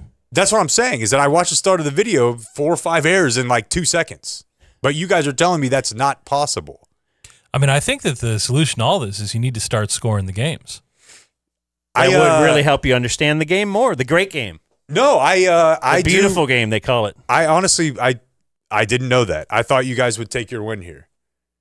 Football season's about to get real rough for you guys, though. If we're gonna start every time I need to explain something we learned in first grade, we got to break all this down for everybody. Whoa! We'll try that this time. Damn. If we want to do that. All right, we good? I got one last one from Andrew who says, "This is for you guys to help him. I need your professional guidance. My wife informed me this coming Friday night she's having dinner with the girls. I potentially have anywhere from 2 to 5 hours of Friday evening for myself. What do I do at this time? Hit up a brewery, go to the local minor league baseball game, rub one out, which even then I'm still left with nearly the full 2 to 5 hours. She's coming home, though, later? I wouldn't rub one out. You do have the chance of a possible tipsy wife. Unless you just want to last longer. But you have to be very careful with that at this point. Yeah, and also there may not be. You may be. Who was the? Is it Kareem? Depends the age. You come to the gym one time today. Mm-hmm. I think eating by yourself is pretty cool. Going to a baseball game by yourself seems pretty cool. Stuff that it would be weird if you did when she was available. That's like the main thing. So for a lot of people, that's like a show. For me, it's food for sure. I think baseball game alone is cool. I might try it one Wednesday because a lot of Wednesdays are getaway days. So yeah, let's say hi to. Come on in before you. We'll say hi to him before we go to break. We're about to go to break. Do you want to say hello on the mic or? This will be a nice tease. How about that mic right there? Ladies and gentlemen, look at that. We're going to break, though, so... Yeah, I'm just trying to get in the zone. There you go. There we go. That's the great Shaun Rabb. Shaun Rabb, folks. Show him those headphones. Yeah. You like headphones? Takes me back to my radio days. Yeah, look at him. There we go. You found us. Yeah, we knew he'd find it. I didn't even tell him where we were. Track us down. I'm like, you track us down. That's what I do once a week or so, they tell me. He did. All right. The great Shaun Rabb is coming up in just a minute. The Dumb Zone. I got this email literally this morning from Anson, who wanted to shout out Travis and his team at Community Mechanical. So anyway, he had another HVAC company. And he said there was a part that needed fixed, but the labor would be $4,000. And turned off my heater and gas for safety reasons, and then said it'll be 2 weeks for them to replace it. Sweet. So he said he was already planning on calling ComMech. And then he says in parentheses, I've shortened community mechanical. Yes, anyway, he has. We'll let him own that one. For an alternate quote, but also to see if they might have a better response time. Now he says, everything I've heard about this company on your podcast is true. I called the office, left a voicemail, had a return call within 5 minutes. Explained the situation. The lady I spoke to gave me emails for both Drew and Travis, asked I explain it to them. I sent all the info, including photos of my equipment. I put in the subject line that I'm a Dumb Zone listener that needs help. They call me 9 minutes later. They gave a ballpark estimate over the phone. It was a quarter of the price the other company quoted me. They sent one of their technicians to the supply store a couple hours later to get the parts. They have the parts in hand. They were at my house 8:30 a.m. the next morning to complete the work. And really, he goes on, there's a lot longer thing where they also discovered like a gas leak that was in his, because his wife had smelled. Anyway, he says they're the real deal. They have a customer for life. You have my permission to use my name, all that kind of stuff. But we've gotten tons of these, though. Feels good. Yeah. Just to know that people are, they're saving people from the cold, from getting ripped off. And they're our boys. Yeah, I'm proud of it's them. communitydfw.com and the number that you can call or text. And they'll return your text, 469-667-7290. Hi, Rick Renner for Flooring Direct. Back in my TV days, I used to think negative publicity was better than no publicity at all. That's not the case at Flooring Direct. We thrive on reviews. A 4.7 Google star rating, top of Home Advisor and Best Picks. I won 13 of these babies in TV, but there's nothing comparing to the Super Service Award on Angie's List for 2 decades running and still champion. Get your free estimate today. We've got the best prices at Flooring Direct. Quality Roofing, we've got drones. Boy, they do. And they're going to take those drones, fly them up top, and get a good look at that roof and inspect it. They will. I never knew that until you told me last week. The whole lead up. I was last week years old when you told me that Qualis Roofing has drones. But yes, apparently the insurance companies recommend you get your roof inspected twice a year. I think that's a little ridiculous. Let's at least make it once, though. But the drone makes sense now, though. Because you don't, I mean, if you're going to be going up there, once, twice a year? Yeah. You're going to need a drone for that. QualisGC.com. They're great. They're great with listeners of our show. We've had, tons of people just come up to us and tell us how awesome the experience was with Qualis. I don't have to have anybody to tell me how awesome my experience was. They put a new roof on my house. I wasn't sure if I needed one. I knew that we haven't had a new roof in over a decade. And they went up there, inspected it, and they're like, yeah, you got a lot of hail damage here, man. So we'll take care of it. They took care of everything. They dealt with the insurance company for us. I didn't have to do all the calls on that end, and all we paid is the deductible. So Qualis Roofing. Go to QualisGC.com. Do they have a number? They do. The phone number is 817-500-9008. And all of those are interesting copy points. But there's one final one. That's where he was leading you guys in it. It doesn't. Quality Roofing, we've got drones.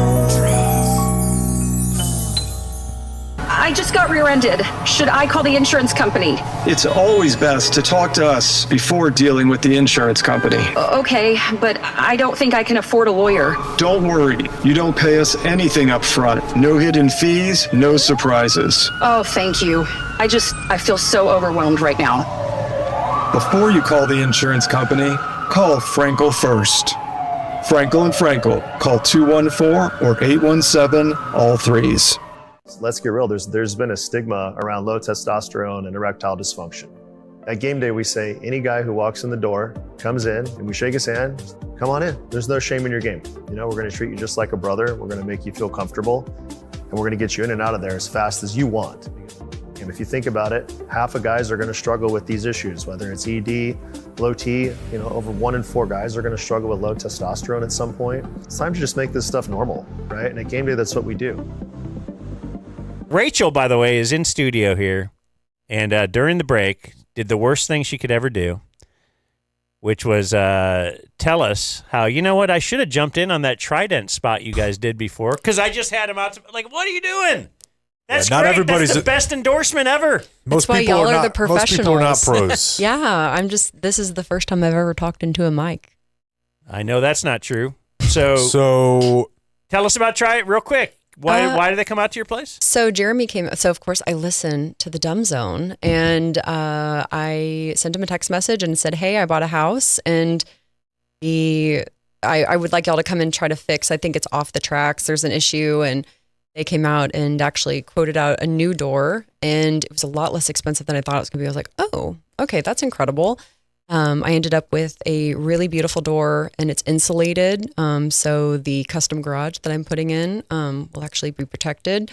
And we got the new motor and everything. It connects to the Wi-Fi. It's incredible. And it was a lot less expensive than I thought it was going to be. And I've actually referred them, because of what I do for a living, to several of our clients that when they are buying a house and they bought a house, they were like, "Oh, this garage is just trash." And I was like, something that will pay for itself many, many times over is a brand new garage door and a new motor, hooks up to the Wi-Fi. So if you leave the house, you can close it.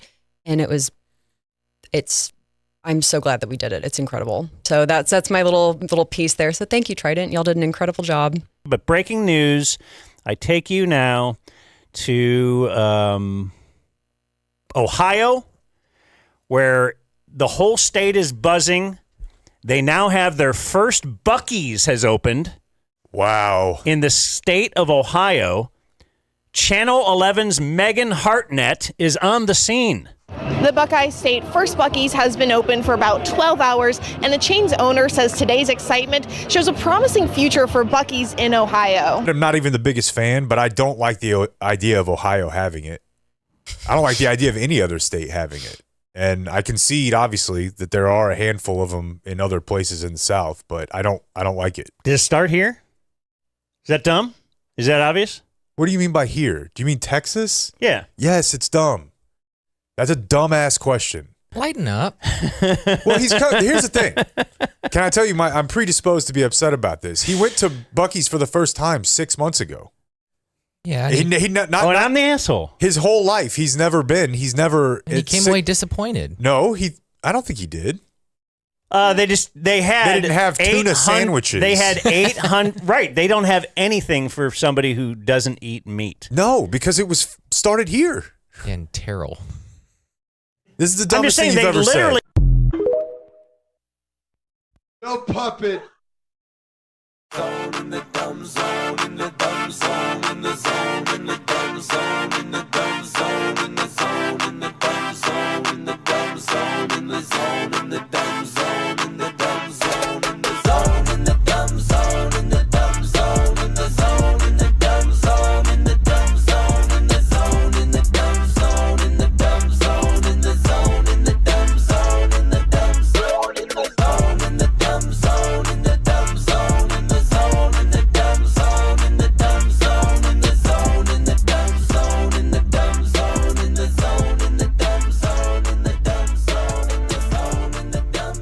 the dumb zone. No puppet, no puppet, no puppet, no puppet, no puppet, no puppet, no puppet, no puppet, no puppet, no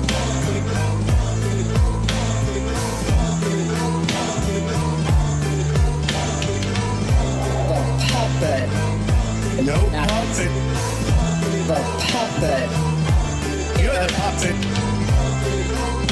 No puppet. No puppet. The puppet. You're the puppet. No puppet. The dumb zone.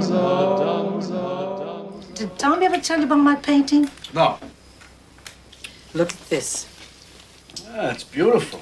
I like this one. One dog goes one way and the other dog goes the other way. One is going east and the other one is going west. So what?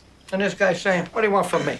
Guy's got a nice head of white hair. Look how beautiful with the dog. It looks the same. Looks like somebody we know.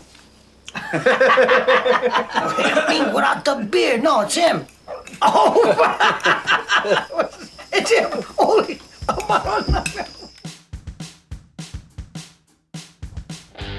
You're listening to The Dumb Zone. We need to promote 1 week from today is the NFL draft. And we will have an NFL draft watching party. One of my favorite things throughout the year that we do. Really? Yeah, I really enjoyed that last year. I'm fired up, man. You get 2 first-round picks. This is going to be great. 7 p.m. start. Well, the draft is going to be like at 7:15 or so will be the first pick. So we start at 7. Do you remember what we did last year? No.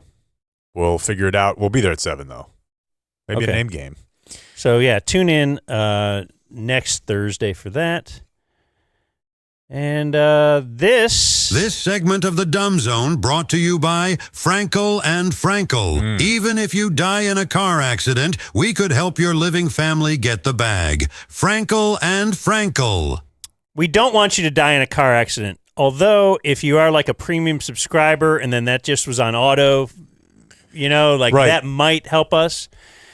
But we want you to live in a car accident. We want you to be alive, but be very, very injured. Could be a boat. That would be, ATVs are hot for accidents. There's all sorts of ways to injure yourself. And Frankel can help you get that bag, can get you what you deserve. 214-817 and all threes. So we don't want you to die, caveat, unless you're going to continue giving us money in perpetuity. But if you do live, call Frankel and Frankel. Now we go back to... Let's welcome in our guest. It's the great Shaun Rabb from Fox 4. I have a couple quick things I want to do real quick. I'm sorry for yelling at you about the errors. That was a weak moment of weakness. I looked it up, and first of all, I did not know that you had to advance a base, right? But people say that you theoretically could have up to 7. So that's the max. But I don't even understand how that would happen, because wouldn't somebody else have to be – isn't the max 4? Like if somebody dropped a third strike and that runner scored. Are you stacking the errors because this runner advanced and this runner advanced and this runner advanced? And I'm not being sarcastic because I'm actually learning now how this works. So is it 4 because that – or would it be because if the bases were loaded and everybody's – an error could advance each one of those players 4 times, then 3 times, and 2 times. No, one error wouldn't count as 4 because it would move 4 everyone. guys advanced. Okay, I didn't know that. I'm serious. I didn't know that. The second thing is the Azzy Fudd press conferences today. There you go. Announced last year on TikTok that y'all were a couple, and I'm wondering if that is still the case, and if so, if y'all have talked to any other couples in the league about how they negotiate that dynamic as pro teammates. I understand why you have to ask that question, but we're going to respectfully decline from commenting on our players' personal lives. Go to the next question. That's the PR answer. That's ridiculous. That's a great not question. That's not a personal life question. It is a how does that affect the dynamic of a team? We just said it. He said it. He didn't say, hey, what do they do when they go home? Can you describe it in detail? Because yeah, I mean, I guess the player, if they want to, can address it. But we're asking you as the team. I mean, It's your team. You're thinking when I draft Bronny, do you think they asked him too? How will that affect the other players at the end of the bench who think they're here by merit? Yeah, and it's going to be interesting. We got a little story here. Whenever we started the WNBA, and everyone who said it's not a good idea to let women in sports, they got shouted down. Everything they were worried about, we've seen come true. It's a viable, marketable product. Shaun, sports fan? I am. Okay. Cowboys, go Cowboys. Where'd you grow up, Shaun Rabb? San Antonio. Okay. Yeah. So grew up watching the Oilers and the Cowboys. Is that where you did radio? You said back in the radio days. First radio job out of college at KKYX, Great Country 68, San Antonio, Texas. Yeah. What did you do? So I did news. Okay. I did news, learned from some Pat Fitzgerald, Ken Carter, Joe Simpson. Those were the old heads who taught me how to write and how to do this business. Was that like talk radio? No, it's country station. Oh, you But already we did said that. Yeah. Update. Top of the hour, bottom of the hour, all day, weekends, everything. So it was a full-fledged, all-around-the-clock newsroom. And then I came here and worked with Tom Joyner at 104 for a year, and then I went to Houston and was at Magic 102 in Houston. So you were just a radio guy? I was a radio Or were you doing guy. TV on the side? I started TV in Houston. Okay. Started TV in Houston. Met the news director at the Fox station in Houston at a concert, a party actually from Michael Jackson. And he said, "Hey, who writes for you? I love your writing." I said, "Well, I'm in radio. Are you kidding? I write for myself." And he said, "I need you to come work for me." And so I started part-time at Fox 26, working mornings at Magic. And then in 90, I left Houston, came here, was doing radio and TV both until 98. So wait, they hire you as a writer? No, But he hired me because of my writing. Oh, okay. Because of my writing. But he said we'll put you on camera. Yeah, so I Like started out weekend guy on or something? weekend nights, you know how it goes. But moved up to Big storm. Let's send you out, or do they send the weather guy? Like they send you to the bad stuff. yeah, of course. We still do that. Yeah. Right. Yeah. Big storms. If in the Houston area, of course, you've got the oil refineries, big explosions. And if you think crime is outlandish here, we had some really strange murders and crimes back in Houston in the 80s, but that's when crack was king, really. And a lot of that was taking over communities. And they're sending you out to like the scene of.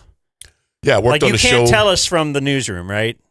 I worked I'm not on a gonna show believe it called unless- City Under Siege, which that was the name of it. It's still on the air at Fox 26, I believe. And every night we chronicled the various law enforcement agencies in Harris County and their fight against crime. That's where I got my first Emmy, actually.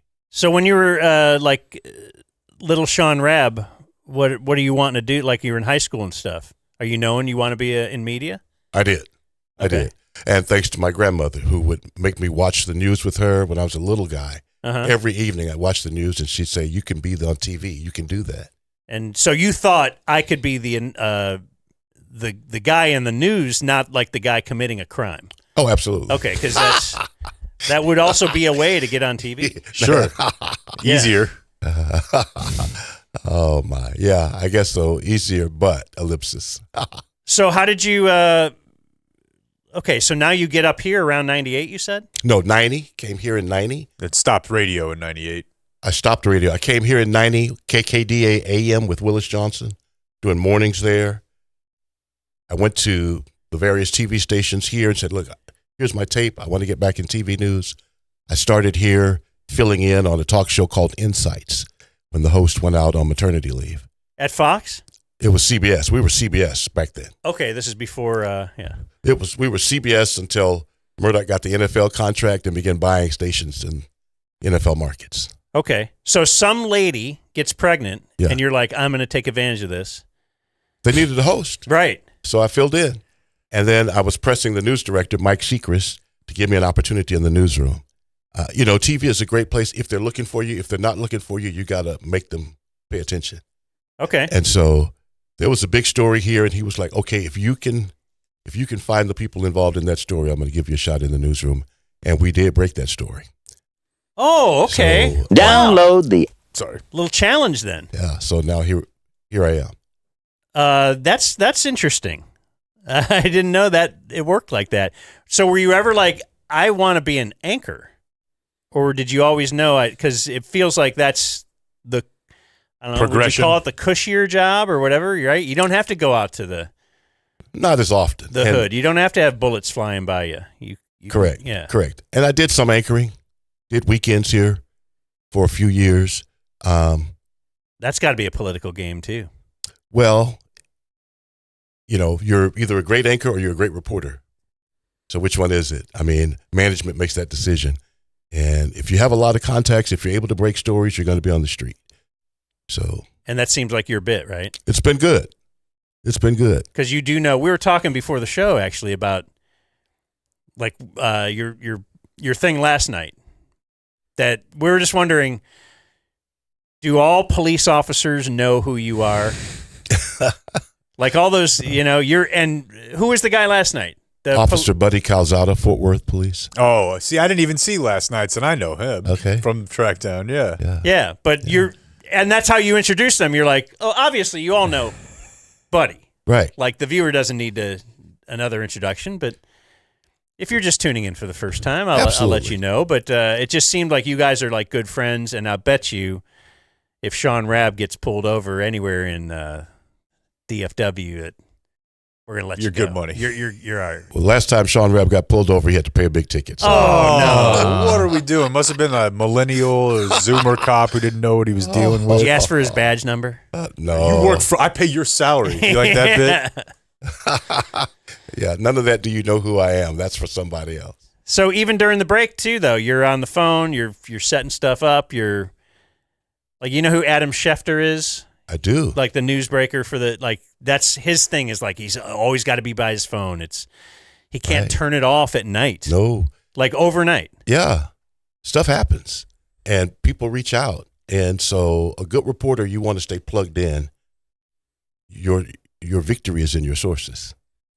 That's how you break the stories. You can't wait on the press release too late. If you ever get the press release, you got to have people telling you. You got to have people in different walks of life talking to you.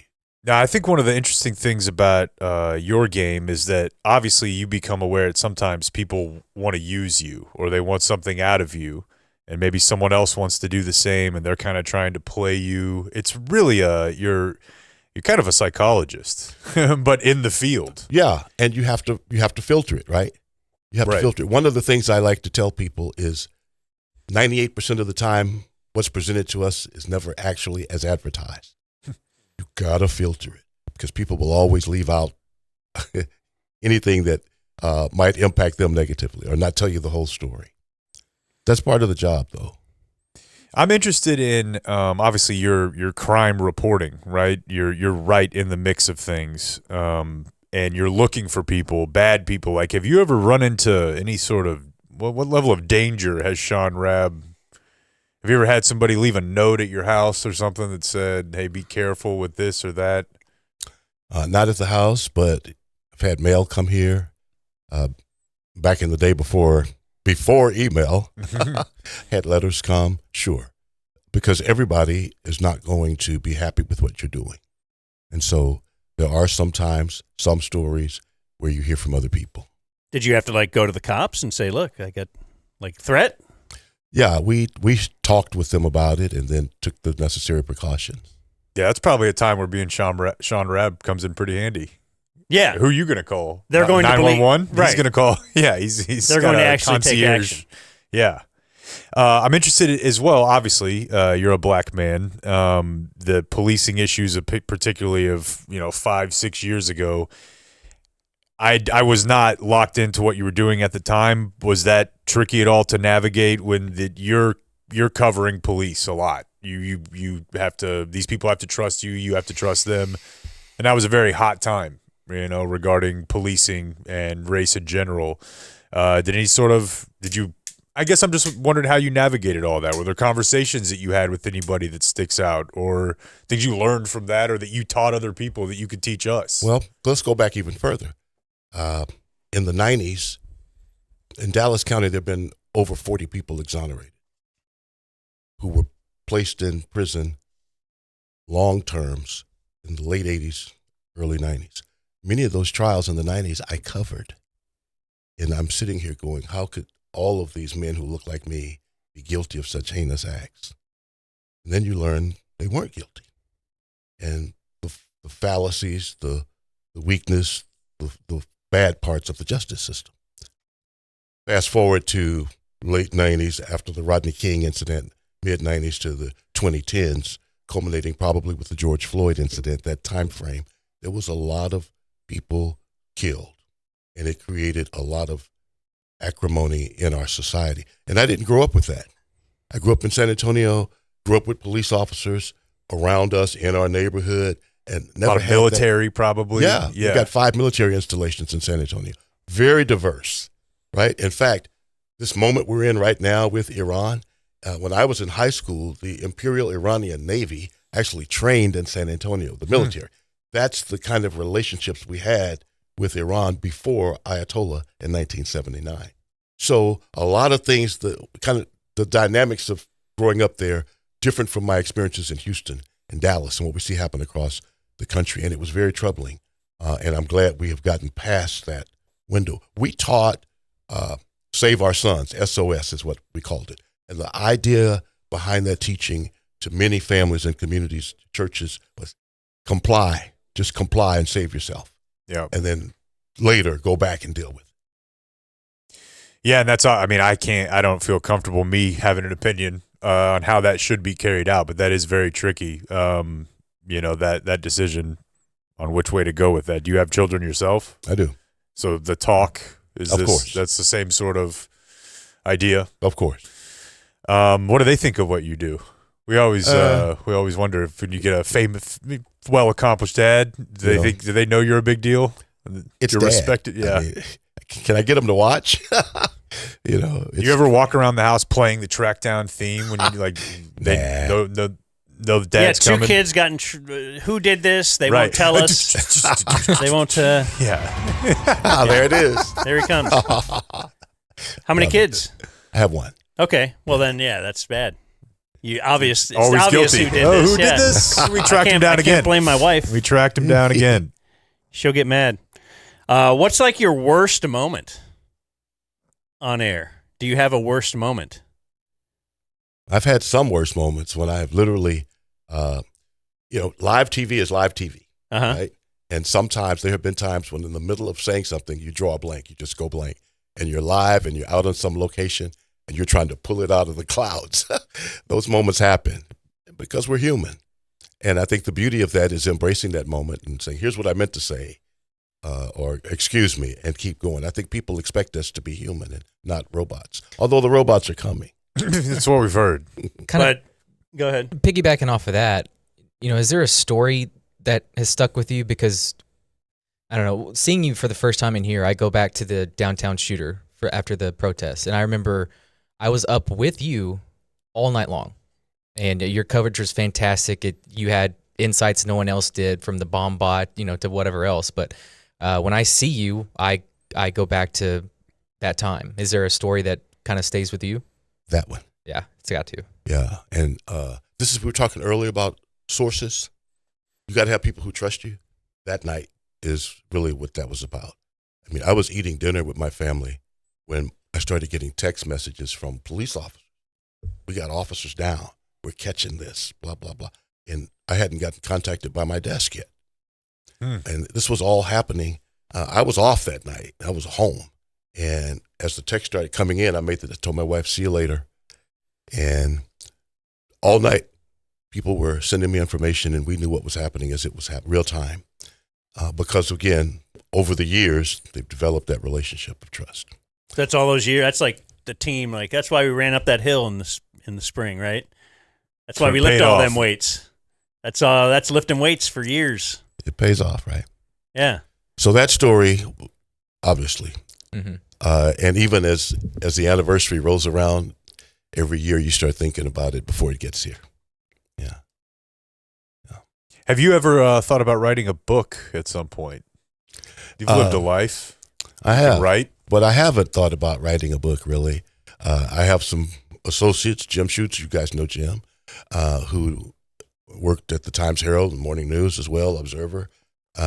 He's written a book about Dallas and the politics of race in the city. Jeff Crilly, who worked here, and now he's got Crilly PR. He's written a book about the business, and other people have, but I haven't. It is the life of life and times of where we are. Every day is different, and writing a book about yesterday in terms of reporter has no impact on tomorrow because all things are changing. That's deep, bro. It's very deep. Too deep. Where do you fall on the when they teach an ethics class? Like if you were covering, I was going to say a foreign conflict, but you cover conflict domestically. Frankly, it's If an opportunity presented itself where you could, let's say, save a person involved in the story or alter some sort of event that was going on, but you're there to cover it. So They would tell me this. I'm not a journalist. I took a lot of I stayed at a Holiday Inn Express, right? And they would say, if you're covering something like this and you see, you can't get involved. And I was never able to square that. Well, no, it depends on, are we there to document what happens as a reporter and be unbiased? Or are we watching somebody get beat to death? And what do you do? That's a call that you have to make at that moment. Do you say, hey, or do you just shoot video? Those are hard choices. If you do the right thing, you have to do the right thing. Kevin Bell is a photographer here. He and I were coming down Interstate 30 from Fort Worth to Dallas. Accident in front of us. We watch a woman get ejected from her Chevy Blazer. Whoa. So we hop out. We try to help her, but we realize we can't. So I just hold her hand and we pray with her right there on Interstate 30. Should I have not done that? Yeah. When we were having people overdose from heroin in Plano, the high school kids. You all remember that? Sure. Mm-hmm. And I'd cover those stories. I'd go to those homes. I'd interview the families. And I'd say, hey, do you mind if I pray with you? Interview is done. I know you're hurting. Mind if I pray with you? What if they said, yes, I do mind? Never happened. Get out of this house. Never happened. Okay. Well, maybe because, Never happened. It's Shaun Rabb. Yeah, it is Shaun Rabb. No, it's because the moment they're in. Uh-huh. It never happened. And if it did, he would have been fine with it, right? Yeah. Like, okay, respectfully. Yeah. Right. But yeah, that's shifting roles from moment to moment. But yeah, I think you just have to trust your instincts of what's the right thing to do as a person, I suppose. Sure. And on stories that matter, on horrific stories, I want to feel it because I want to tell it so my viewer can feel it too.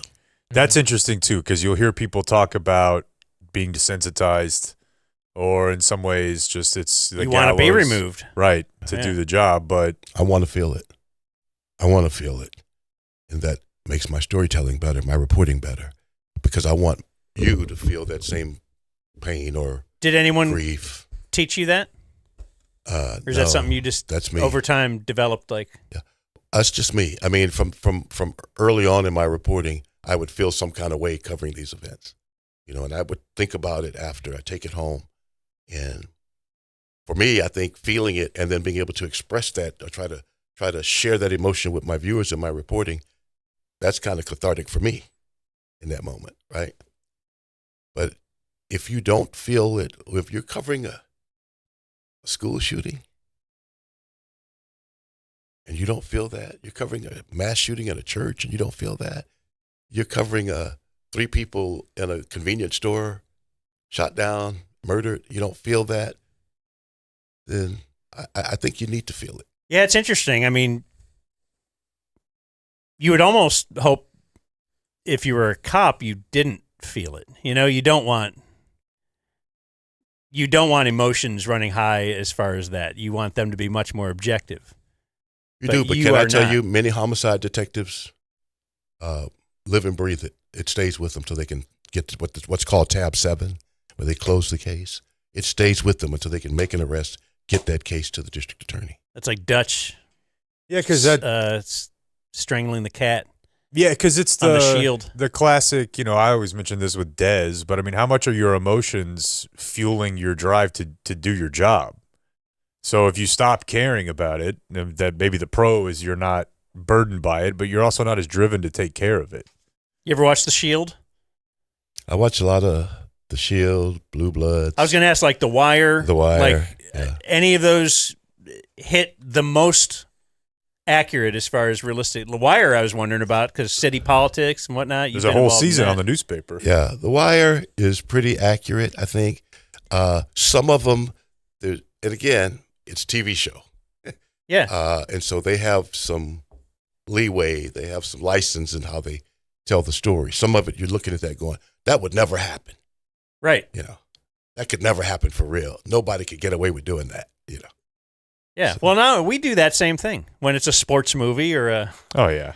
He would do it all the time with Frasier. He loves Frasier. I'm still bummed they took it off the air. Frasier was great, right? You mentioned the convenience store 3-shot, and that could have been any number of cases. But I do go back to the kid they never found. And now the reward is up to $70,000.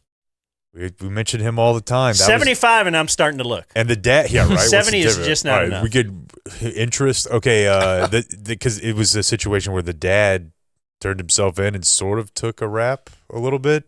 Well, but he didn't know what his son was. He says he didn't know what his son was going to do. Didn't know his son had a weapon. They didn't believe that. The father was convicted 3 times capital murder, sentenced to prison, life without parole. And how old was the kid? Like Dad teenager? of the year. He was 14. 14. And so now he's 18. And just we think. Well, he would be. Yeah, he would be 18. He fled down south? Well, we don't know. He could be in Mesquite. He could be in Garland. He could be out of the country. Could be out of the country. Okay. Crazy one. It just made me think of when he brought that back up. I remember that was a track down sub. They're looking for these guys, and that was the one person that I think we've done news stories on that just straight up got away. Right. So you've been here since 90? Fox 4? Or whatever it was? Yes. Where do you rank on the tenured employees? Clarice Tinsley. When did she get here? Sometime before me. Okay. Yeah. But there's no other? I don't believe so. Richard Ray retired. Tim Ryan retired. I think I'm the senior most reporter. And what's your future? Are you on the cusp? Are you feeling good? You're still out there kicking ass. I'm looking for a new building, so we'll see. Yeah. So I think you've done a great job of being you're just very unique in your track down and the way that you deliver your stories. But when you were first getting into it, did you have an idol or somebody that you were trying to emulate? So, as I mentioned, my grandmother made me watch the news. So I watched CBS Evening News, Walter Cronkite, Eric Sevareid, Roger Mudd, all those folk who were reporting. That's who I watched every day.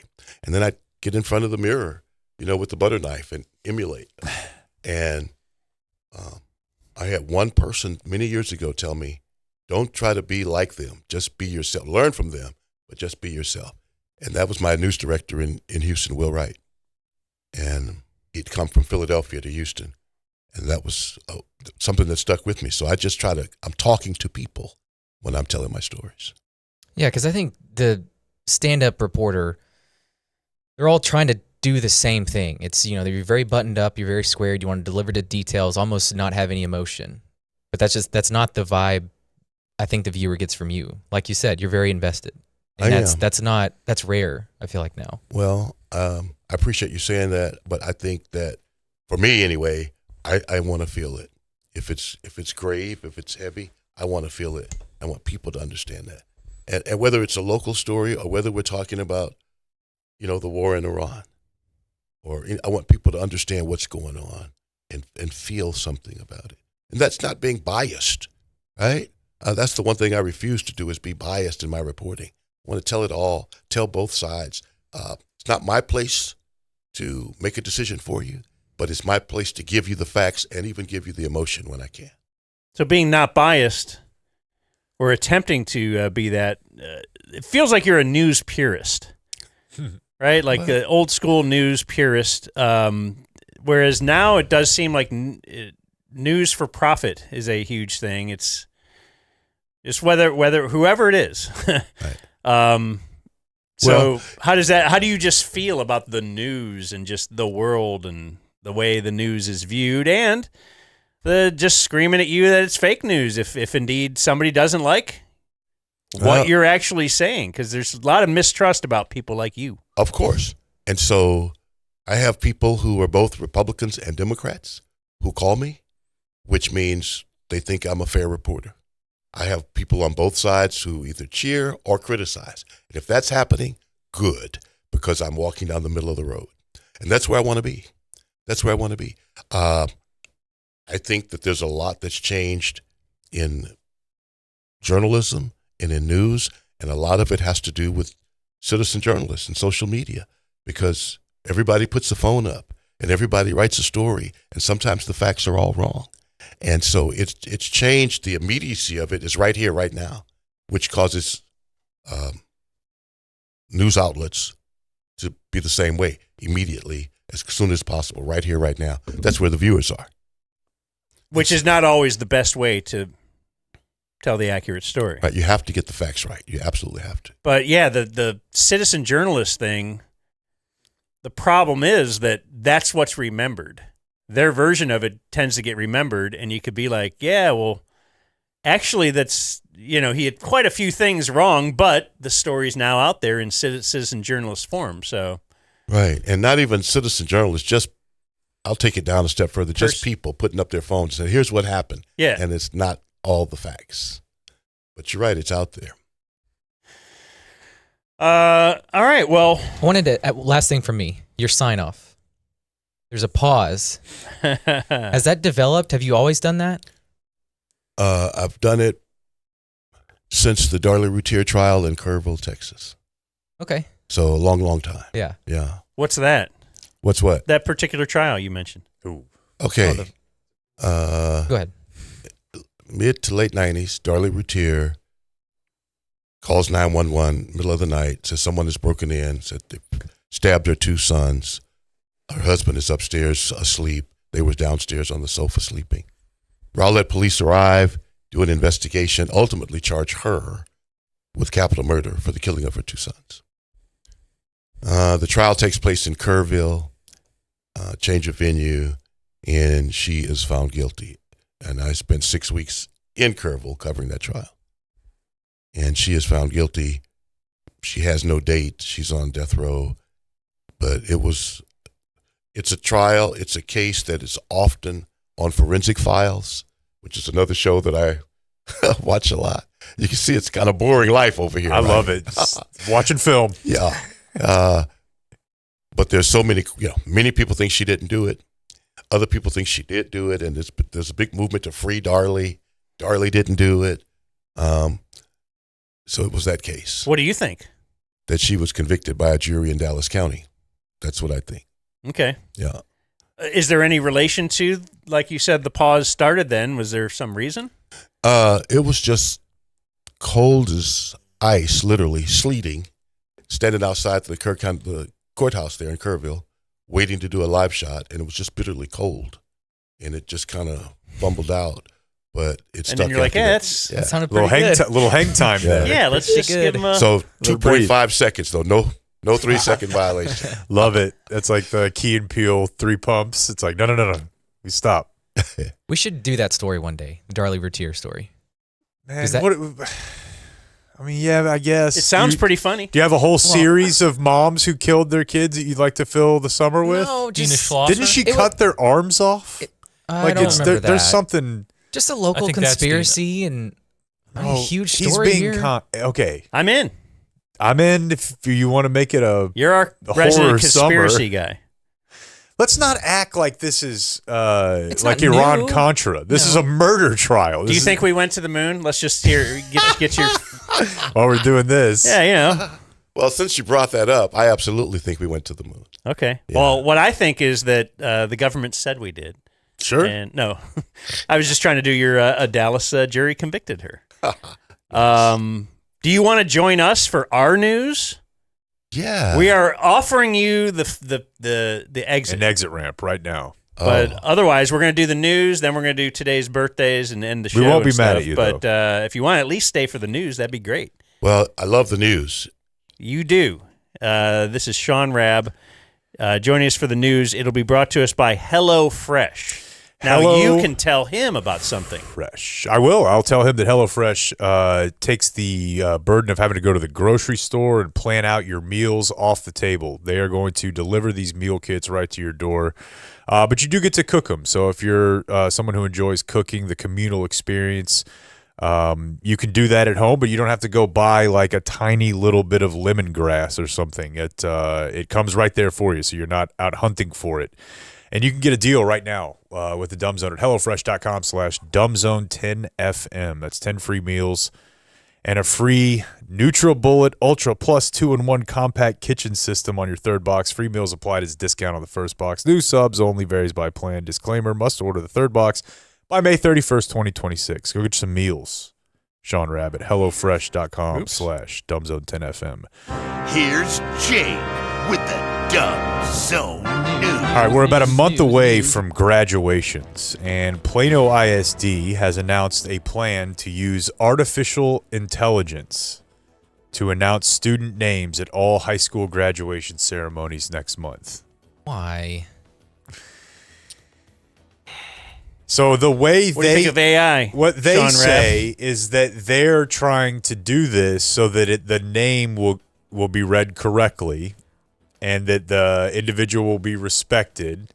And if we think about where we are in Plano, it may be the case that there are some administrators, be they black, white, Latino, they might not be able to nail certain These are like Indian names? Is that what we're looking at? And yes. Because it actually, in the email to parents, says names matter and we want your big moment to feel personal and accurate. So rather than learning your weirdo language, That's like we're just going to have a computer do it. Can we do it with celebrity voices AI, though? Oh, yeah. Like That'd be pick really your funny. own. It's like a walk-up music. You get to pick. I want Shaun Rabb reading my name. Like you could also just pick a little or do a little effort. Go to the kid, ask him how to say his name. That's an option, too. That's a good ridiculous. option. I like that option. So yeah, Because it's still going to be mispronounced. Probably. It would depend on, I mean, some of these AI things can get it right, but the parents are not happy about it. How old's your kid? An adult now. Oh, okay. They're out of high school. All right. You big you haven't been you were anti-graduation guy, right? Well, no, I wanted them to study and graduate. And No, but I just mean going to the ceremony. Yeah. Like, yeah, I guess you do it for your kids, but there's no way you'd go for like a. See, I think the thing I'm illustrating here is you don't have any other family here, because I'll get asked to go to a graduation for someone who's not my child. Yeah, I wouldn't do that. And that's where it really becomes. I don't know. I'm going to be skipping that.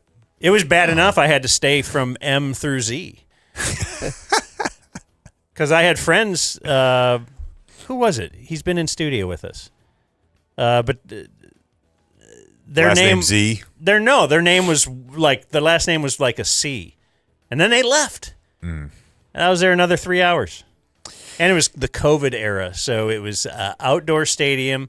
It was 1,000,000 degrees. I had a mask. They gave us the forehead temperature before we went in. Sure, that was like we were all doing our best. Foolproof, yeah. Speaking of that, a charter school down in San Angelo is being hit with a class action lawsuit. Dozen families have filed lawsuit against this school in San Angelo. Where's that? Is that near where you went to school? No, it's near Waco. Because I think you went to his college. Texas State, Southwest Texas, State. Yeah, Jackson Hall. So yeah, he had to Jackson. He had to correct me very quickly because the name changed like right when I got there, and his name's cooler. So People remembered that. he lived in a house with a bunch of guys, and they had a hallway that connected all the bedrooms, and that hallway had a name as well.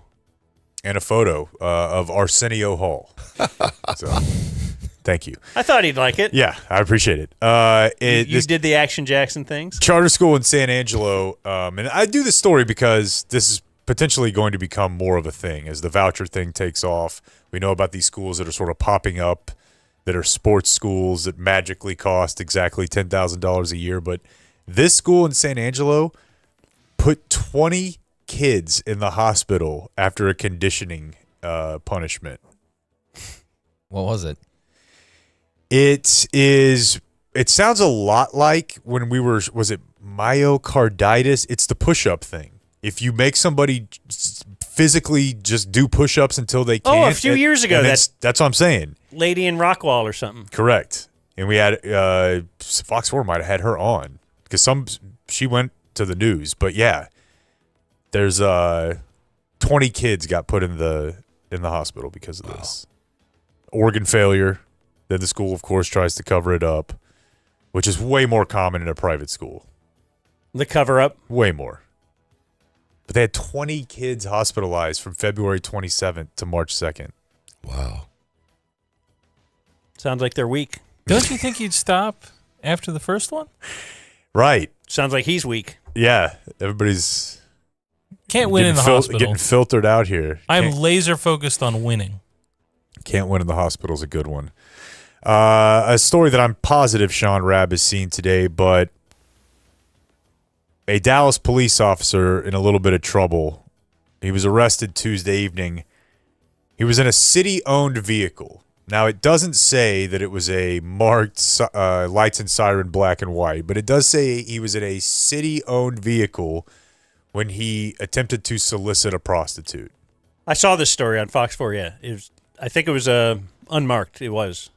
Undercover, whatever. But it's still, you're on the clock. Like, you're in the car. You're not in your car. You're in the government car. Yeah. And when they attempted to stop him, he took off and led them on a brief chase. Well, you know. Which is really just goes to every cop. I don't know if you guys have ever been in the car with a cop when he's not on duty. They still drive. My stepdad would still drive like a cop. Because what's going to happen to him? Well, and also he just, and probably rightfully assumes, I can drive better than everyone. I'm used to doing this. Yes, I feel that. Sure. And so maybe the guy just instinct kicks in and he's like, I think I could probably get out of this. But we had a lot of ex-cop or off-duty cops, whatever, working at the high school. And one of them explained to me that they all use the same wallet so that if ever pulled over, like before he's even got, and the wallet is set up so that you've got your driver's license and a police ID, so you can't see one without the other. Made to display. So he was telling me this as he was driving like 90 down the highway.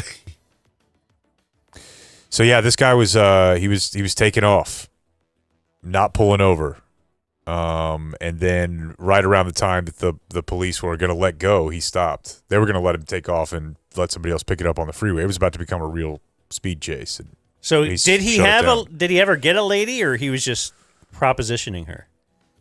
I believe the latter. That's where he's got to be like those. Was it the Louisville guy, or who are the guys going too far?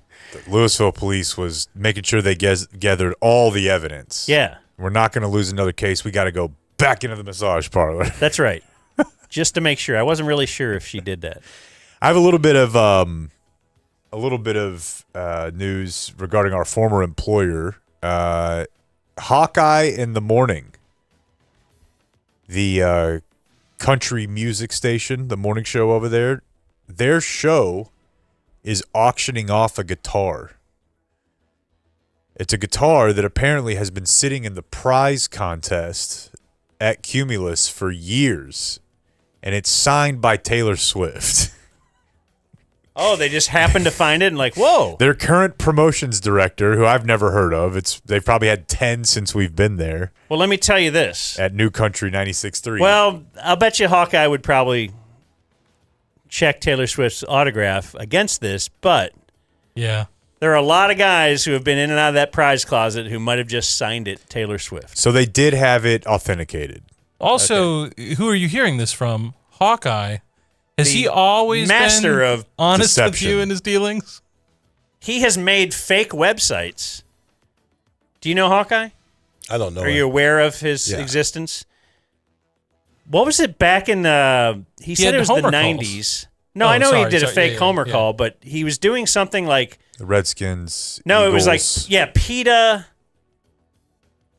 Right, was complaining about the name Eagles, Cardinals, like within the NFL, and they were demanding, and they were going to have a rally downtown. He made a website out of it. Like, he did a whole thing, sent out press releases. Maybe this is before websites. It was on the Sports Reporters. Yeah. Like, he is all about deception. So that makes me, yes. On one hand, maybe... Okay, well, I'm telling you... if he's doing an auction, it's got to be legit, He's right? not just doing an auction. He's doing an auction where they're donating the money to Cook's Children's Medical Center. So I think that if this is a long but what con, if you busted... it probably runs out when you get to the charity. No, what if you busted him? Hey, this is not Taylor Swift. Yeah, okay, you want us to give you back your $5,000? And then, so they have... He actually just pull goes... the plug on a kid the second the... No, you just take some food out of their hand and make them start crying. Like, video it. I also absolutely believe that Cumulus could lose track of a Taylor Swift sign. See, that's what I was going to say, even with Shawnee. Like, if you worked in radio exactly like to any capacity, their closet's full of stuff. Yes. There's just stuff everywhere. TV, too, though. You ever been to your prize closet? No, I haven't been in the prize closet. Oh, okay. It's awesome. Yeah. Kukla's taking me up there. I also saw the note this morning that You want some Cumulus. CSI hats? Maybe Oh, a no, wait. That's CBS. Sorry. I was gonna say. How dare you? Whatever. I also saw a note this morning that Cumulus is still going through their bankruptcy settlement. So while I know there are kids who are hungry, it feels like they could sell this guitar. Put a little something down. It's too much. All right. There is a town, Dan, out near Houston, Magnolia. I'm positive you're familiar, no? It's a suburb about an hour outside. And there's a mayor there who's in trouble. He was sued yesterday by a former city employee, and he was arrested yesterday and booked into Tarrant County Jail. He was booked up here because he allegedly assaulted a fellow city employee on a work trip up here in November. They were in Fort Worth. So I saw this story and saw the charge, which is it's a man, Matthew Danzer, charged with assault on a pregnant person. Okay. It says person? Yeah. Okay. Like the moon person? Yeah. I think it probably was written that way pre-woke, and it's just crosshairs now. Right. They wanted the alliteration. Assault on a pregnant person was the charge. And so I started thinking, like, that's a confusing one because it doesn't is it a sexual assault? But it's definitely... Was it a physical? You see what I'm saying? Like, Yeah, if you what got was in a it? fist fight, Wouldn't you say you'd be like, oh, that's a man, or they'd say he fought. But if it's sexual, it would say that. So I obviously tried to dig a Could little this bit. also mean grabbing an arm and shaking real Is hard? it a felony? It is. Right. Yeah, third-degree felony. So adding and official pregnant? oppression. Adding pregnant makes it, yeah. So it turns out that he had been harassing this woman for quite some time. She filed a lawsuit the day before. He would introduce her. I guess she was a secretary, and boy, you want to talk about what would happen if we got a Mayor McDowell over here. He would introduce her as the city sextary. Wow. Like instead of secretary, sexitary? Yeah. Sexitary. There's a guy, yeah, it's just having some fun. a little low creativity, though. You would never. I wouldn't do that.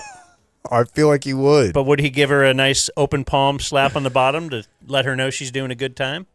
Or a good job? The lawsuit is primarily about just nonstop comments. Like he would just not stop commenting on her appearance, commenting on her sex life. That was all before. Then the conference happens in November, which he's just been arrested for, which they say he sexually harassed her and grabbed her by the throat. And she was pregnant at the time.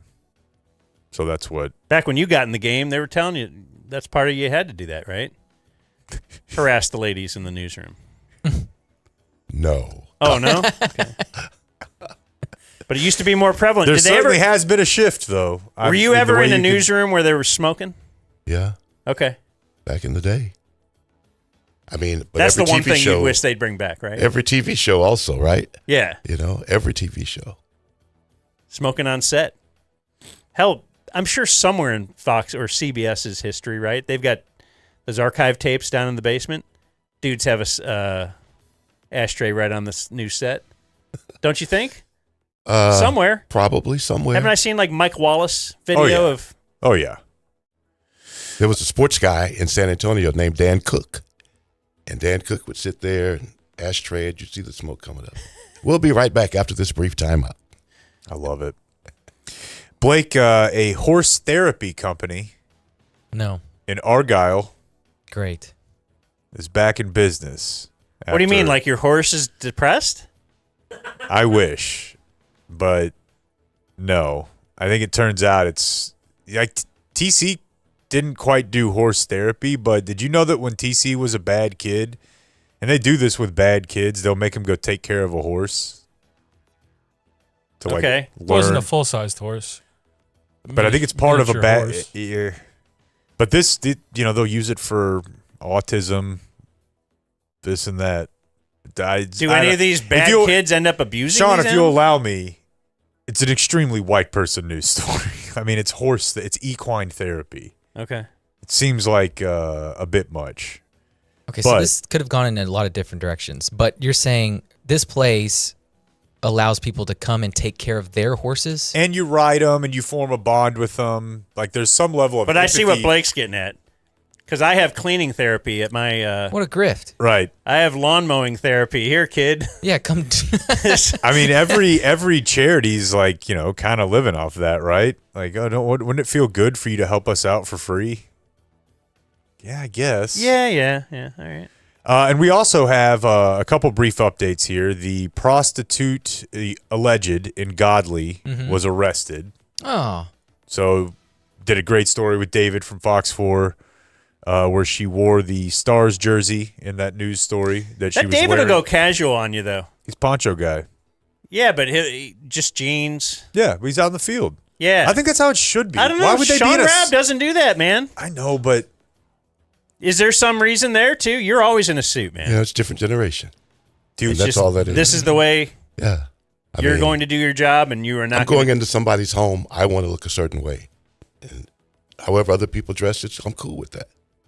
Okay, I didn't know if you felt restricted and just wished you had the opportunity to let's put on a tracksuit.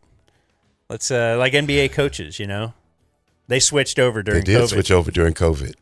I think we're worse for the wear on that. Yeah, I like the coaches, and I like looking a little more authoritative. Now that I've seen both, I agree. Yeah. Still remember Tom Landry on the sidelines, sport coat with Tom Landry, no suit, but always in the hat. I do wish NFL coaches would try a little more to play with their look. I mean, Jack Del Rio tried it, right? After his dad was a suit guy. Yeah, it was outlawed. It went very poorly. Mike Nolan had to fight to be able to wear a suit. Wasn't that like an Under Armour suit? Yeah. Yeah. Reebok was the original one. And speaking of David and Fox 4. The problem is Belichick. It's because he's so good and then dressed so crappy that it's like... I mean, you are playing sports. Like, the coach isn't playing, but like... My gym teacher didn't wear a suit. I like him to look like a CEO, though. What changed in the Godley story? They arrested her. But she was flaunting knowing she wouldn't be caught, right? Well, she's... Do you know about like other guys' stories or no? I watch Fox 4. You do? Oh, yeah. Okay, I didn't know if you actually sat and watched the news. I do. Because you live it. I watch it at night, though. Yeah. Because the lady was on a week ago or 2 weeks ago wearing the jersey that she was photographed. Excuse me. The photograph that she used to advertise her wares. Advertise being a prostitute. It was a Stars jersey. And when David interviewed her, she was sitting there wearing that Stars jersey. And I don't know if... kind of as an FU, hey, I know I'm not going to get busted here. I'm just going to go ahead and wear the jersey. That was our interpretation of that anyway. Yeah, and she was arrested without incident, so she may have known there's more coming here, but they... So to speak. They believe in their case. And yeah, man, I'm learning a bunch behind the scenes on all this stuff. It's fun. This must be his whole life. So I went to high school with a couple of the people involved in this story. Okay. And so now every day I'm hearing from people I haven't heard from in 10, 15, 20, 25 years. They're like, oh, I got a little something on this. And I'm like, damn, this is Sean's whole life. But to David's, one of David's more recent popular stories we covered, just wanted to let you know that post-robbery, Gucci Mane has released a song responding to Pooh Shiesty robbing him, kidnapping him, taking his earrings at a Dallas studio. He has... Title? He has clap back. What's it called? It's Crash Dummy. But we had a lot of fun with David, listening to David report that story, Sean. We're not talking about low-level rappers here, guys who are trying to make it. TMZ tells Fox 4 to let go of Pooh Shiesty would have been a financial blow to Gucci Mane's record label. Just the way he says, Pooh I love Shiesty. it. Pooh Shiesty. He does a little Pooh pause. Shiesty lives in Frisco. But a little pause before and after, too. It's always just a little emphasis on poo shiesty. All right, there's your news. Thank you so much for joining us for the news, Shaun Rabb. The Dumb Zone News. Like and subscribe. That was a good news. Yes. As you leave, well, we're going to do birthdays and stuff now. You could stay all you want, but I know we contracted you till 2 o'clock. Is that the most uncomfortable couch you've ever sat on? It's up there. We get a lot of complaints about the couch, and I apologize. But hopefully we'll have a nicer one in the new building. New furniture? Is it in the budget? In our budget? Yeah. Yeah, kind of. Sort of. Yeah. We've been driving, past, in through rich neighborhoods looking for people throwing stuff out. That works, by the way. Chappie. Oh, yeah. When you get a divorced dad. Yeah. Your parents divorced? Divorced dad, I outfitted my dad's apartment by picking stuff out of the garbage in our neighborhood. If you know where to drive, there's stuff. Always. Divorced parents, Shaun Rabb, from a broken home. Deceased parents. Oh, gosh, damn it. Didn't see that coming, did you? No, I was... They never had the opportunity to fall out of love, he says. And you. No. Well, we thank you, Shaun Rabb. Hey. Thank y'all. Fun times. For joining us. He probably already has the book, right? Oh, yes. We offer each one of our... Here, hand this to Shaun. He certainly has it. This is a Dumb Zone Yeti. Oh. You said you drink coffee. I do. And then this, of course, is... We give one of these to each one of our guests. Okay. I don't know that you need it, though. Oh, I actually have it. Of course you do. That's my boy. Had him on my TV show. Had him on. I do the segment each week called Here and Now on Thursday night, Sunday nights, and I had him on when he wrote the book. Jim Shoots? Yeah. When he wrote the book. That was a long time ago. Well, when they re-put it. When it was re-released. When we got him. Oh, okay. Yeah. When we had him. When we got the books and we got Jim back. Shoots. But Yeah, thank he's you still. great dude. Yeah. Great guy. book. Great book. Like, Dallas, it's not racist. It's great. There was no racist history in Dallas. We're not the South. Yeah. All right. Well, thank you, Shaun. We're going to move on and do birthdays now. All right. Thank y'all. That's the great Shaun Rabb. Oh, viewer mail birthdays, and it is brought to us by Qualis Roofing. Qualis Roofing. They have drones. QualisGC.com. These are our guys. It all started for us with Qualis. You're not going to find another business that's going to treat you as well as Qualis does. One thing we haven't mentioned enough, they're in the commercial game. So if you've got a business you're looking to take care of, maybe like a warehouse type situation, they're in on all of that. Blake, name a bunch of types of roofs. You got your big ones, your steep ones. These already You got the metal one, the red Mexican one. Sometimes clay they're red. tile, Spanish. My neighbor got a black one. Anyways, all that is available at QualisGC.com. Have them come out and do a roof inspection. You might not need work. We heard from a listener last week that they had Qualis out. Qualis looked things over and said, "This is a tight-ass roof, dog." They use that vernacular? Happy birthday. Thank you. You don't need any work here. Here's a shirt. Here's a free shirt. So they just give you a shirt if you get a free inspection. So they're already giving you an inspection. But I heard they crumple it up mad? and throw it at you like you're homeless. Like they kind of get their lick in too. QualisGC.com. Good people. All right, let's do some viewer mail birthdays. We have Dear Uncle Hotmail. Today is the Andrew Sendejo on the Cowboys' birthday. Holy man, I missed. Shoot, I forgot that. Yeah. Of my identical twin brother, Major Alex Gaston, USMC. Nice. I wanted to take this opportunity to recognize him for having the courage to nominate himself as the Stars' hometown hero at the New Year's Eve game. That's so good. No, it's cool. You don't have to stand, but hey, I want to put one thing out here 1 week out, and a lot's going to change. But you bringing up Andrew Sendejo and forgetting that that's somewhere in this last 20 years of abortion we've had at this position, they're starting to mock him to 6. The Cowboys, yeah. They're starting to mock Caleb Downs in a trade up from the Cowboys to the Giants at 6 or someone at 5 That's like the most heavily mocked thing as of yesterday is the safety from Ohio State, which you were like, I wonder if they've been kind of itching to do a little Mo Claiborne type shit. It's been a minute.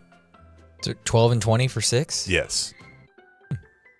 He could fall to 12. That's why it's dicey.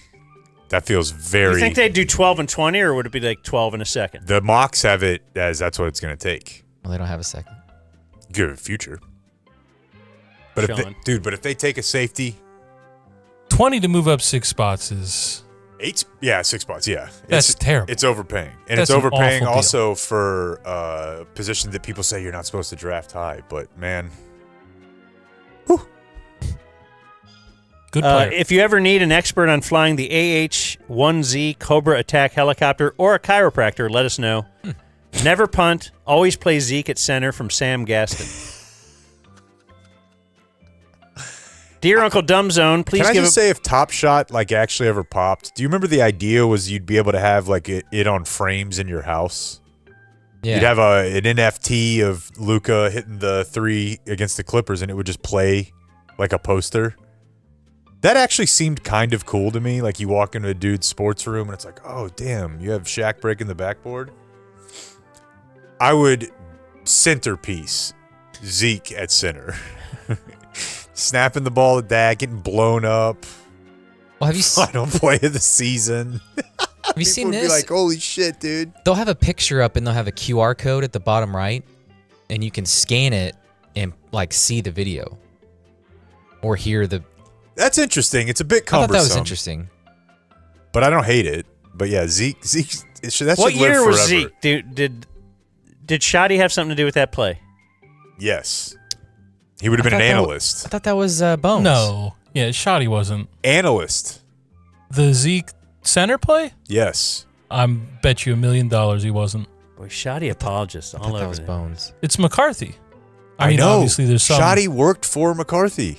So I'm saying. 2024 was Zeke's last season with the Cowboys. Brian Schottenheimer was an offensive consultant for the Dallas Green Cowboys. Bay loss is whenever he was a consultant. Is that when he was Dallas the 49ers Cowboys game? He was Sean McVay before Sean Brian McVay. Schottenheimer hired as a coaching analyst in 2022. He was nominally the offensive coordinator in 23 and 24. So when was Zeke's the game? other 22. So the only crossover is as an analyst. Can I put this in the time capsule? I think Zeke is going to be fat. So wait. Gonna be. Yeah.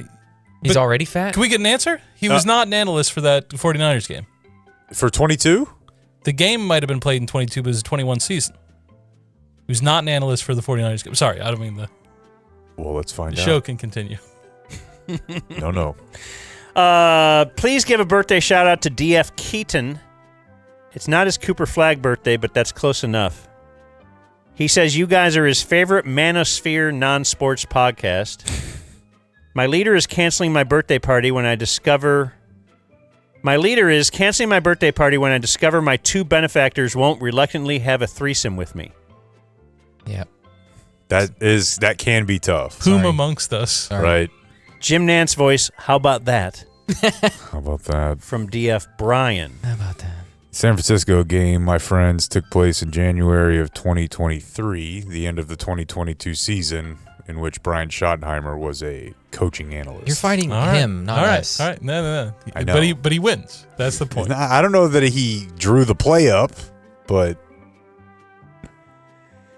he was doing something to impress them so much to become the head coach a few years later. My $1 million will be to a cashier's checks to you shortly. And one came in during the show, I believe. Hey, Dumbzone crew. It's my boyfriend's 48th birthday. Actually, we're not going to comment on personal matters of our listeners. If you could just move on. Shut up. 48th birthday, Matthew Milam. Milam. And I'd love if you can give him How a fast shout can you out. have your bags packed for Milam? Please tell Jake. Oh, God. That I'm just taking it the dick over here. I made an Never- error on the errors. Never good. It's not like you made 8 errors, dude. Come on. And you're coaching blast ball? Dude, how about this shit? Practice Friday? Nah. We're going to get together for a picture. What a waste. Yeah, all You have right. to meet? Bet. Oh, then there's How about going to the be one pictures less before kid the at game Saturday? Or we practice after the picture. They're like, there will be no practice. Just get together for picture. I'm like, I'll fucking email you a picture of him, Photoshop him in. Get off my ass. This is insane. This is big talk. You're going to be at that practice like a pussy. If there's a practice, I'd be there, but I don't. Okay, you're not going to be at the picture. You're guaranteeing it. I'm going to fight Big it. I'm talk going to guy. fight Big it. talk guy. Did you know high schools are not doing the team photo anymore? Why not? They're taking the individual pictures and then stacking them as if. You remember getting on the big bleachers all Yeah. as a team and having Yeah. to take the picture? It was so good. They're not doing that anymore. They got to start doing it again. Make Dude, them how do it are again, we Blake. ever going to get the country back if we can't? Like, if this is where we're headed, she's going to keep losing. What could possibly be the logic? It's hard to get that many people together, all It's not looking at that the hard. camera, smiling. Oh, God. his eyes are closed. This guy's not paying attention. You just line them up one by one, and then you just put them in after the fact. It's terrible. P.S. Please tell Jake that I Matt forgot about this. Matt has a titanium radial head implant and a plate and screws on his radius and ulna from a marathon training fall, and it has never set off the TSA security at the airport. He said it's a bummer, like he wants to set it off. Well, I'm going to try Saturday. Cheers. I'm flying Saturday, so we'll see. Cheers from Nashville, Tennessee. Cashville, Tennessee. From Kelly. Kellie, which I think is hotter than if you use a Y. Yeah. I don't know why. Kelly with an I sounds like a girl who listens to Sublime, which you know is She has interesting. tattoos. Yeah. Yeah. All right, let's Probably do some smokes. Today in History. We're going to call a game Men's day. Health presents Oh. On This Day And- in History. I want you also, Jake, to throw that song in the Dropbox Got you. as we produce on the air. I should have had it in there earlier. Do you think Shaun Rabb had a good time? No. No, I don't, but I did. Yeah, I enjoyed his presence. Do you think he'll ever do it again or no? No. No, I think he would, if we asked, he would do it again, but I want to remain steadfast that I don't think he had a good time. That's okay, though. He's a kind guy.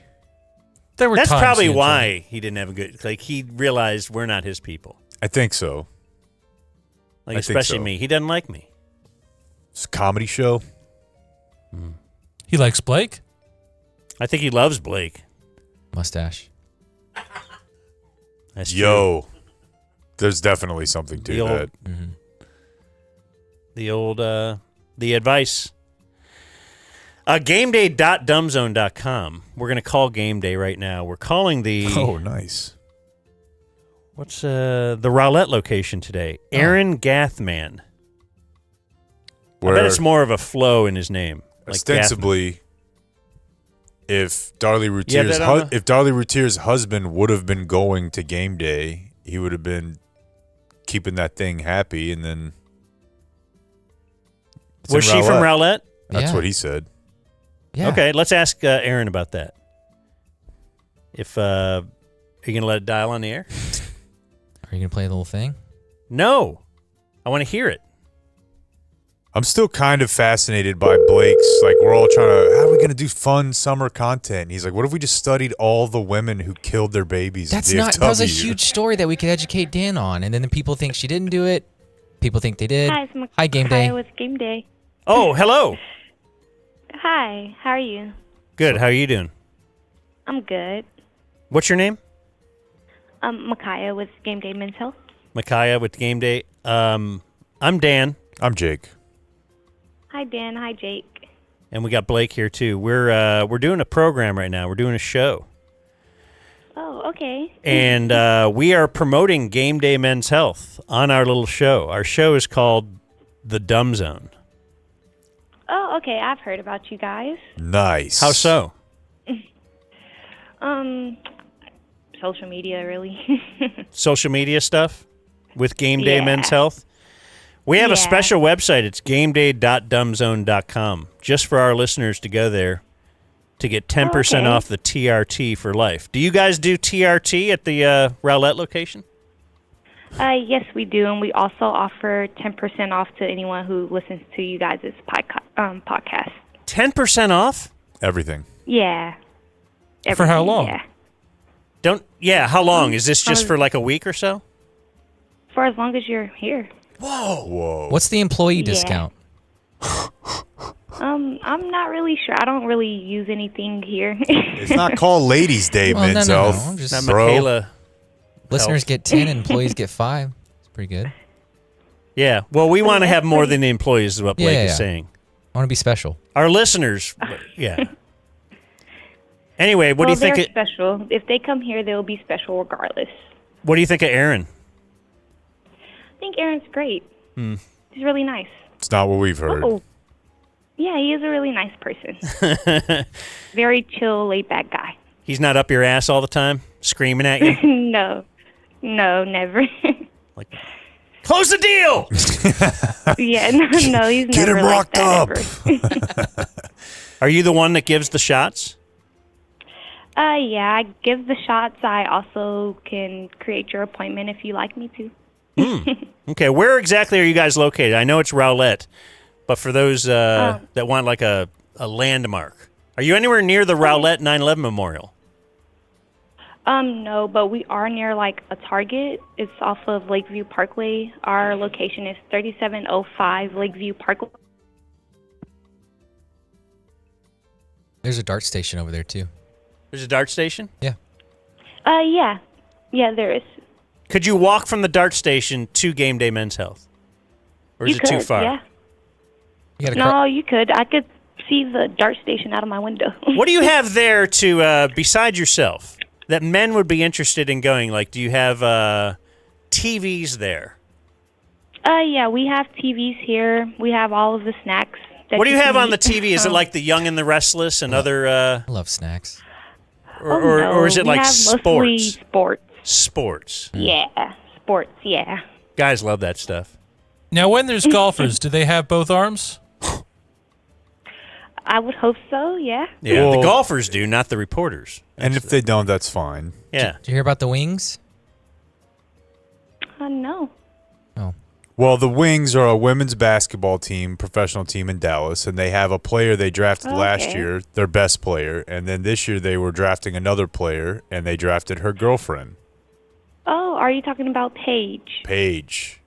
They drafted got you, Paige's got you. college teammate and girlfriend. We were just Yeah, discussing. I've heard about them actually. What do Yeah. you think of that situation? I mean, have they a kind- boyfriend they- girlfriend on the same team. They kind of have to do it, but I mean, girlfriend. let's all act like adults here. This presents some challenges. What if they start having sex on the court? Oh, no.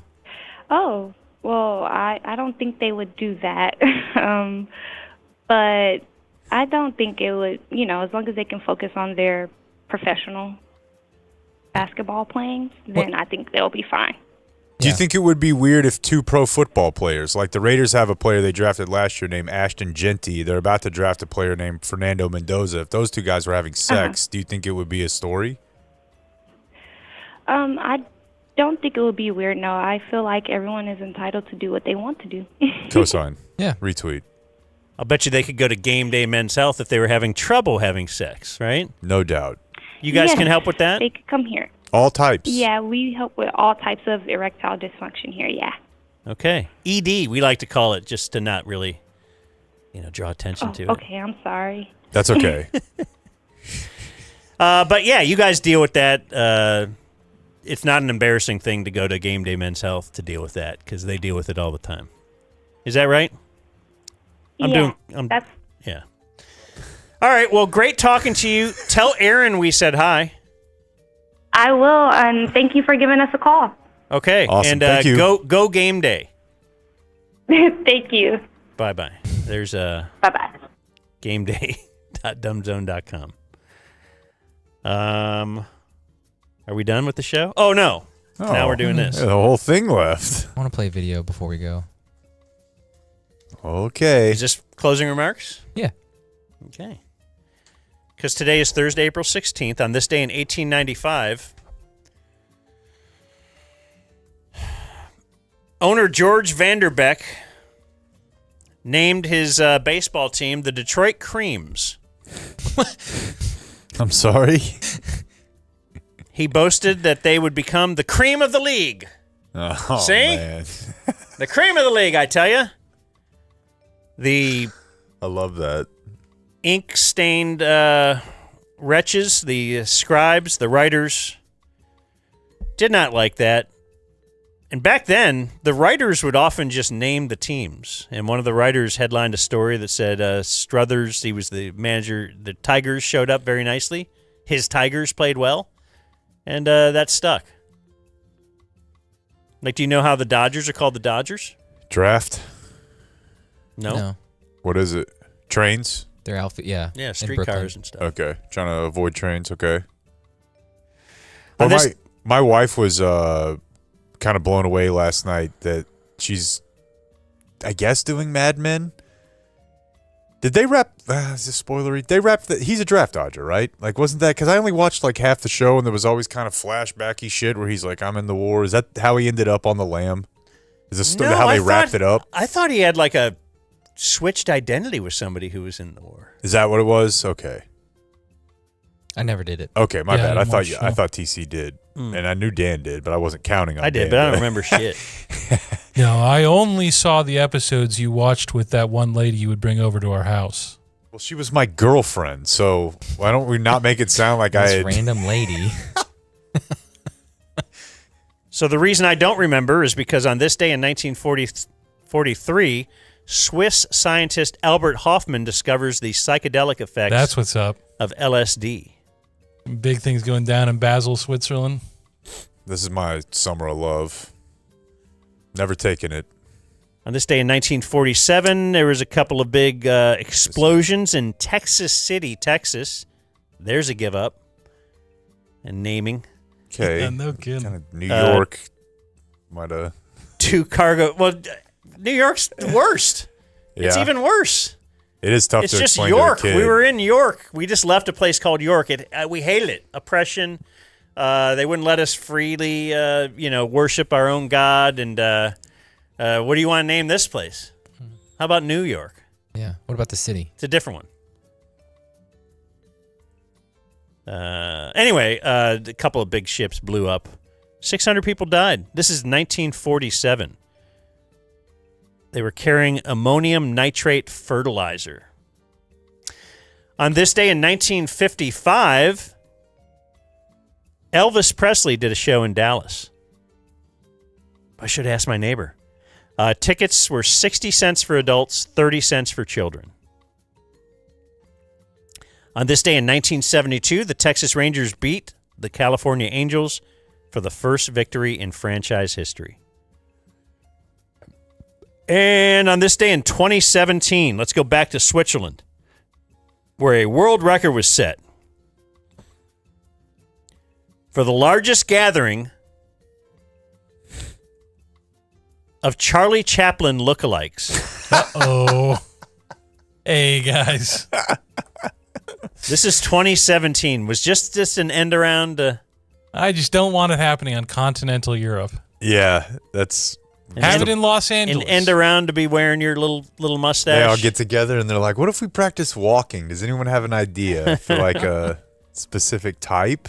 Unfortunately, it was because it was held at Chaplin's World. That is a museum in a Swiss town where Chaplin spent the last 25 years of his life.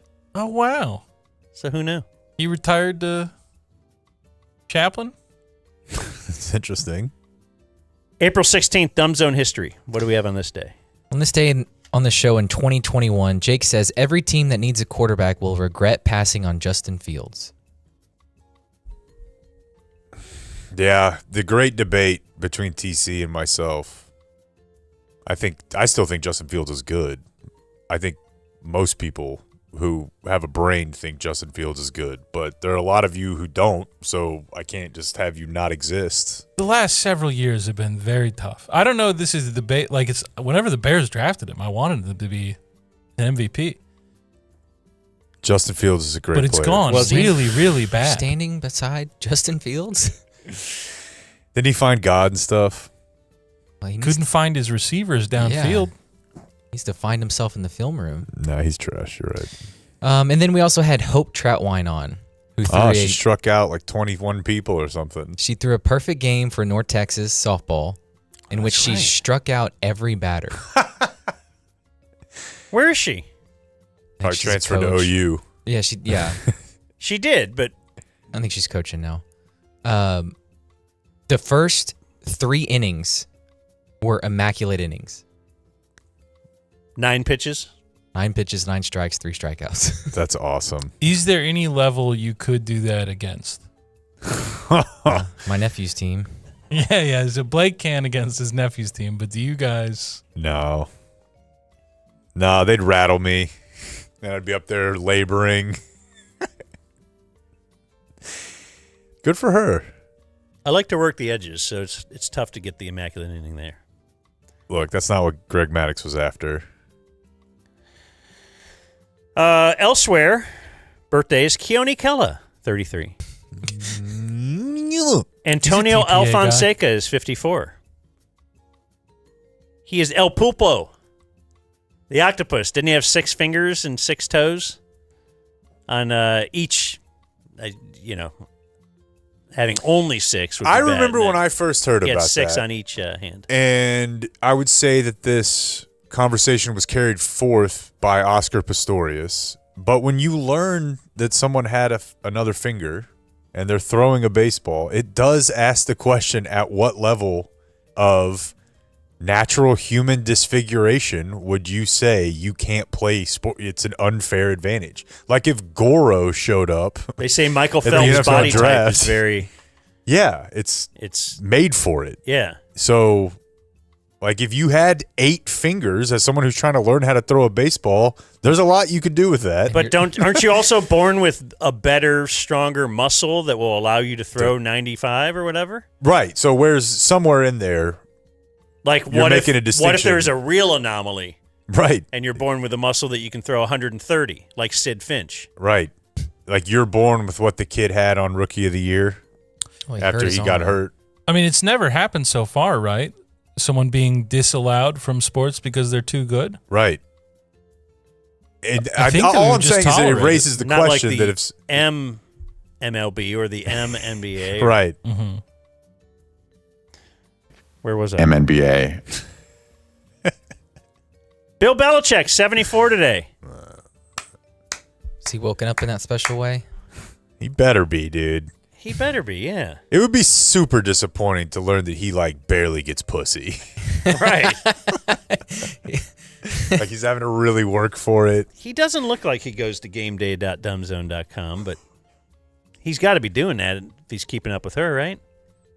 You'd have to think. You still think North Carolina's in the playoff next year? That's as bad as Justin Fields. It was a 2-year thing, yeah. Absolutely. Okay. They open up in Ireland with TCU. That's going to be big. You going? No. Jonathan Vilma is 43. Why don't they call the show Velma? From Bounty Gate. Hell of a player. Terrible analyst. Kill the head and the body will die. Kareem Abdul-Jabbar is 79. Nolan Arenado is 35. What has happened to him? Nate Diaz is 41. He just said he's 39. No one even 35. knows what fuck 35. Gazelle is. Nate Diaz, MMA meathead. Gina Carano, 44. Another interview where you were in close proximity. I don't like what you're saying. As if I had nothing to do with I'll those review the interviews. tapes if you want. I don't know if you had a lot of questions for these MMA fighters. I absolutely did. I'm very interested. Gina Carano is a female MMA meathead. FMMA. FMMA. Martin Lawrence is 61. What a great man. John Cryer is 61, who I think for many years was like the number one highest paid guy on TV, and you had no idea who he was. Yeah. We all didn't. Peter Billingsley is 55. Unbookable in the guest booking league. I actually mailed him sweatshirts and gifts, and I really tried with Peter Billingsley. He was Ralphie in A Christmas Story. Who's the one that hates A Christmas Story? You? I love it. Okay. I'll watch it every year. Anyone with any sense would hate it. Yeah, I don't really know that I might have seen it once, and it might have been for the show and thought, what are we doing here? It's on TBS 24 hours. all day. Here comes Mr. Ohio. And you're like, what are we doing? This obscure movie that no one's ever seen. No. I mean, it just looked. I don't know. Christmas. What are we doing? You're watching movies about Christmas? Why don't you go to space camp? Like that's.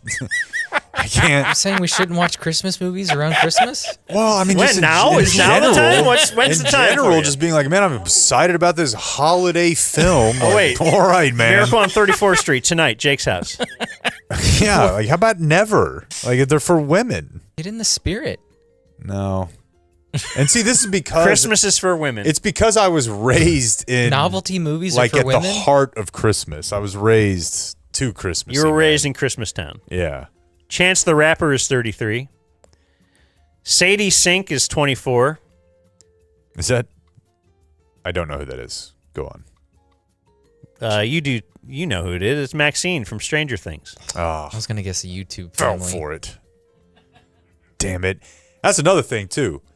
Very respected newsman's going to walk out of here completely convinced I love the show Frasier. It's been a tough day for me. Your Frasier guy to him.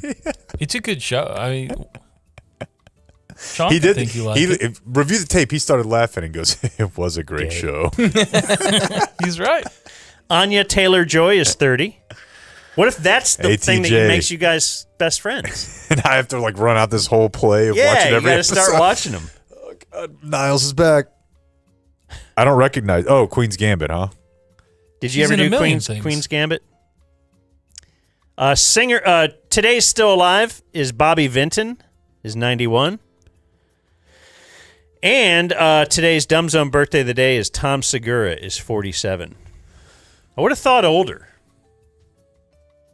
Just because he's been around a long time, or because I think he looks pretty good, but maybe he looked old and then he got looking younger because he used to be so much fatter and grosser. Yeah. He just looks like a lot of guys at my gym. I struggle with him. TC knows that. Because, I mean, dude, seriously, I don't think I'm, like, offended by jokes. I'm not. I enjoy that little show that Clayton had me watch. Where he was a action guy? What was it called? I heard that was actually good. What's his show? No. It's called the Tom Segura. No, there was Where something he was like recently. an action star? Yeah. It was just the Tom Segura show? Okay. Bad on Netflix. Thoughts. Yeah, that's it. Yeah. Anyway. But he's our birthday of the day. He seems like genuinely like an asshole. Like every other comedian I listen to, I've that never is done like, his stand-up. have like crazy offensive stuff. I don't ever wonder, are these like halfway decent people? He seems like an asshole. But whatever. Born on this day, now dead, Charlie Chaplin. Blake, Henry Mancini. Pink Panther theme. Oh, okay. Yeah. Born on this day, now dead. Did you guys hear the Trap remix? I was trying to find it when we were talking about it the other day. It's a good workout song.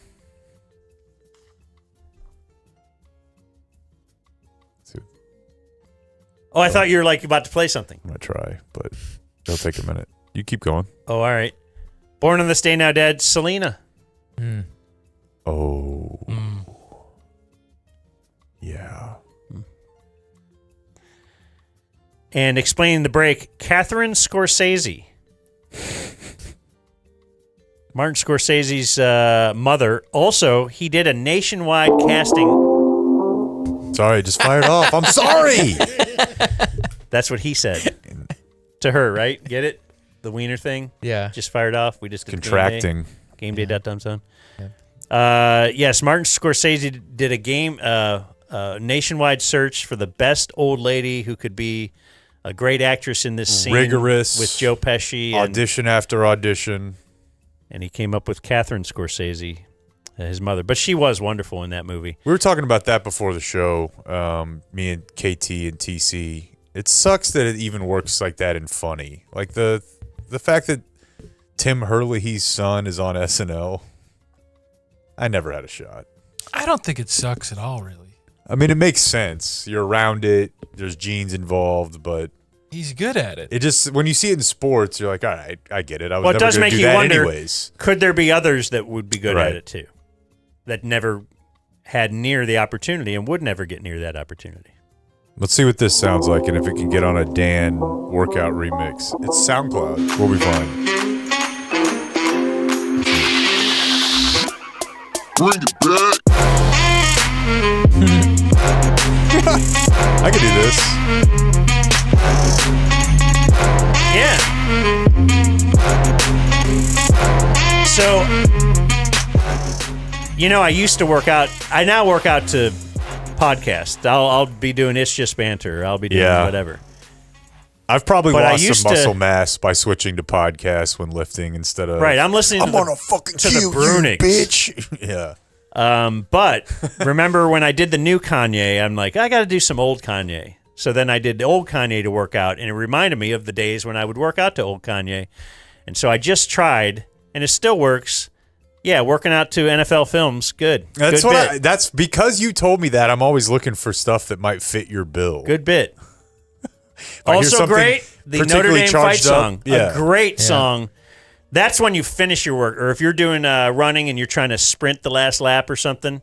Okay, see, you I want knew that you dun, liked. dun, dun, dun, dun, dun. Yeah. I knew you great. liked Notre Dame to be near the end, but I thought you'd always told me you did the Confederate war hymn. Well, at you know, you got to have the end. top it off. Yeah. And For the boys. Dead on this day, still dead. Pat Summerall. Yeah. Yeah. You know what I meant to? That's what I meant for the break. I was trying to find. I don't have. You were in Washington, Pat. I don't have that in my Dropbox, unfortunately. Anyway. And that's I just what told you about something I happened don't have. on this Well, you got the day song in history. you need from me. And it's now closing remarks time. This is brought to us by Underdog. Make some picks. Make some picks. Win some money.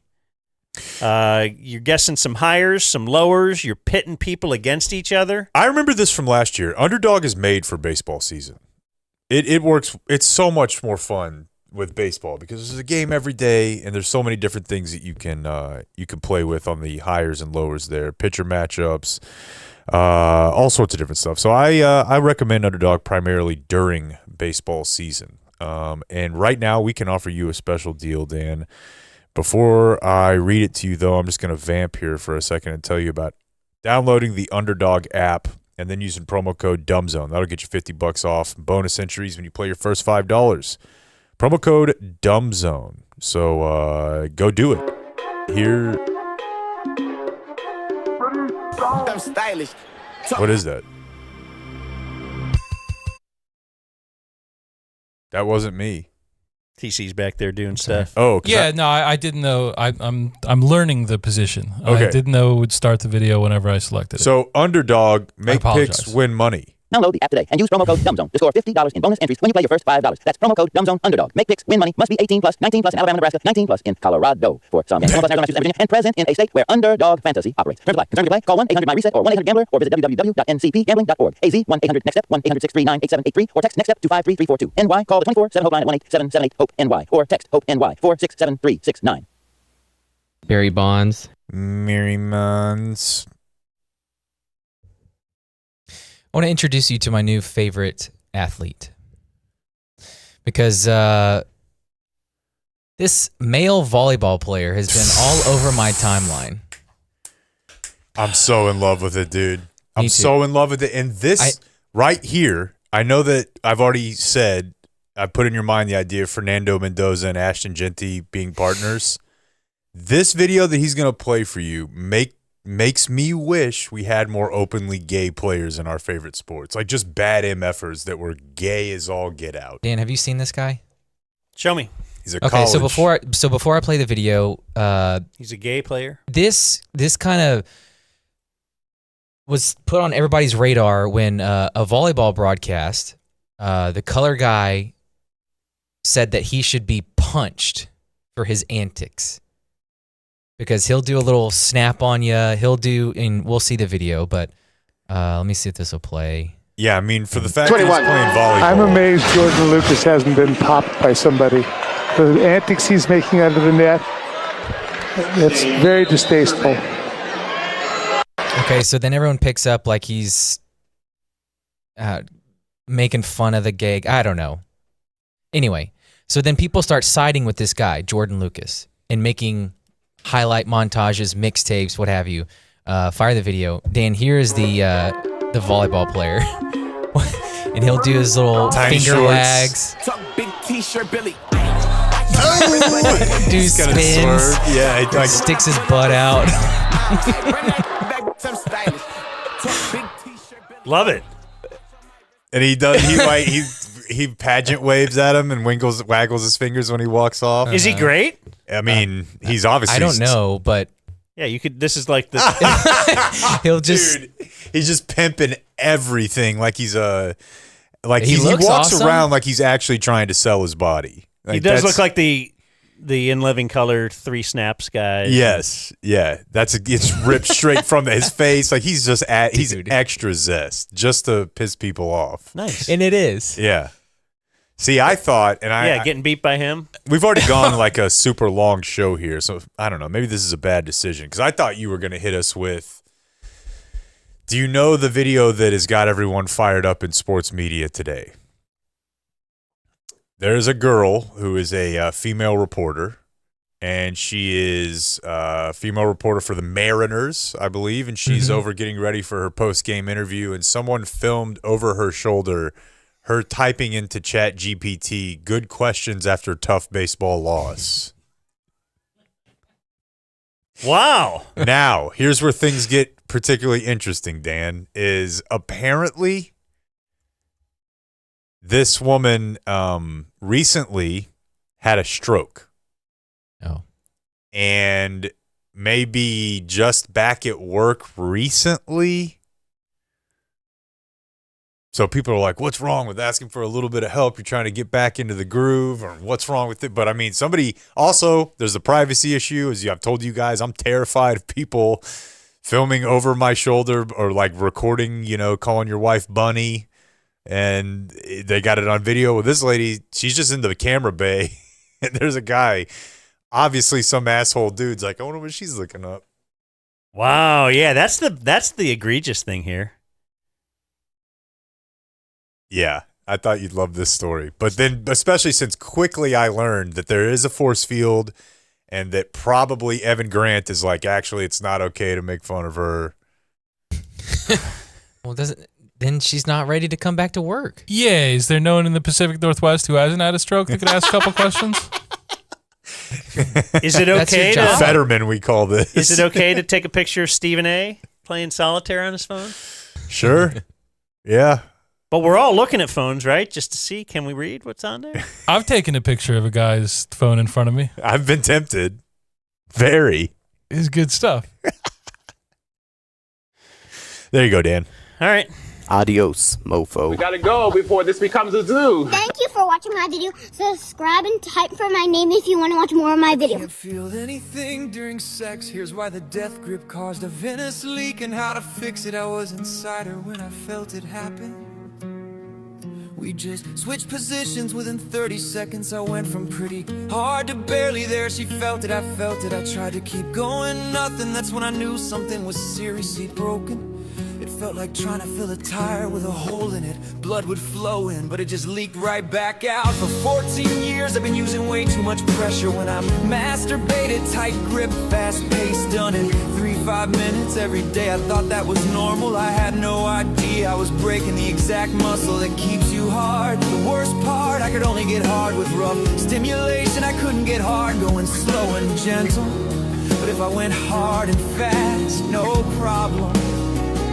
During real sex, she felt too soft, not enough pressure. I literally couldn't feel enough to stay turned on. And it wasn't just about staying hard. I noticed I was losing size too.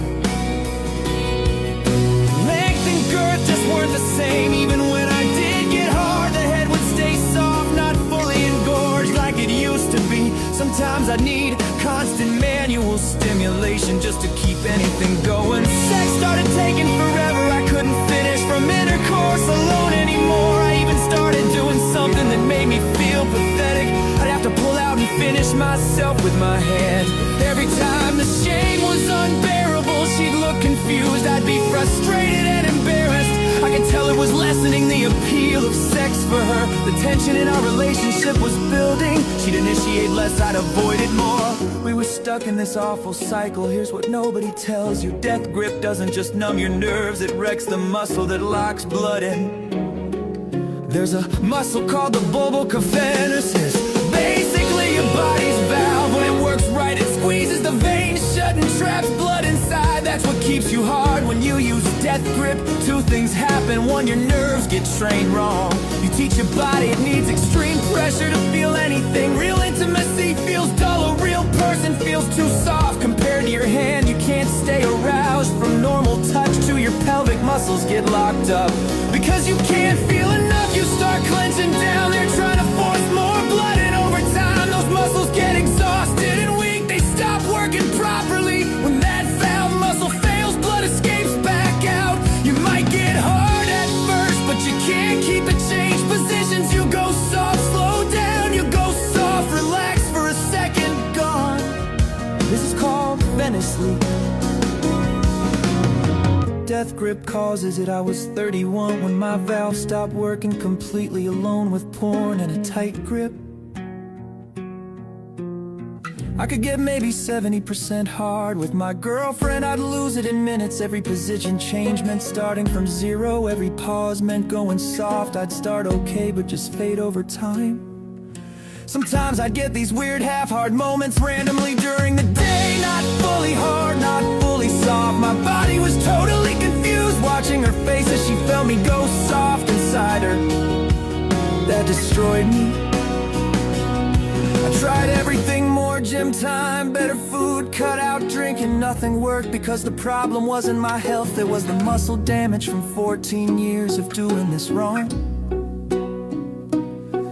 Then I found Relatio. It gave me exercises to release the tension and rebuild the valve muscle. Not random Kegels, targeted retraining. Week 5, stayed hard during a position change. First time in 9 months. Week 8, 15 minutes straight. Changed positions twice, didn't go soft. She said you're back. Week 11 now, 20 plus minutes. Easily morning wood, almost every day. Normal touch, feels incredible again. No death grip needed.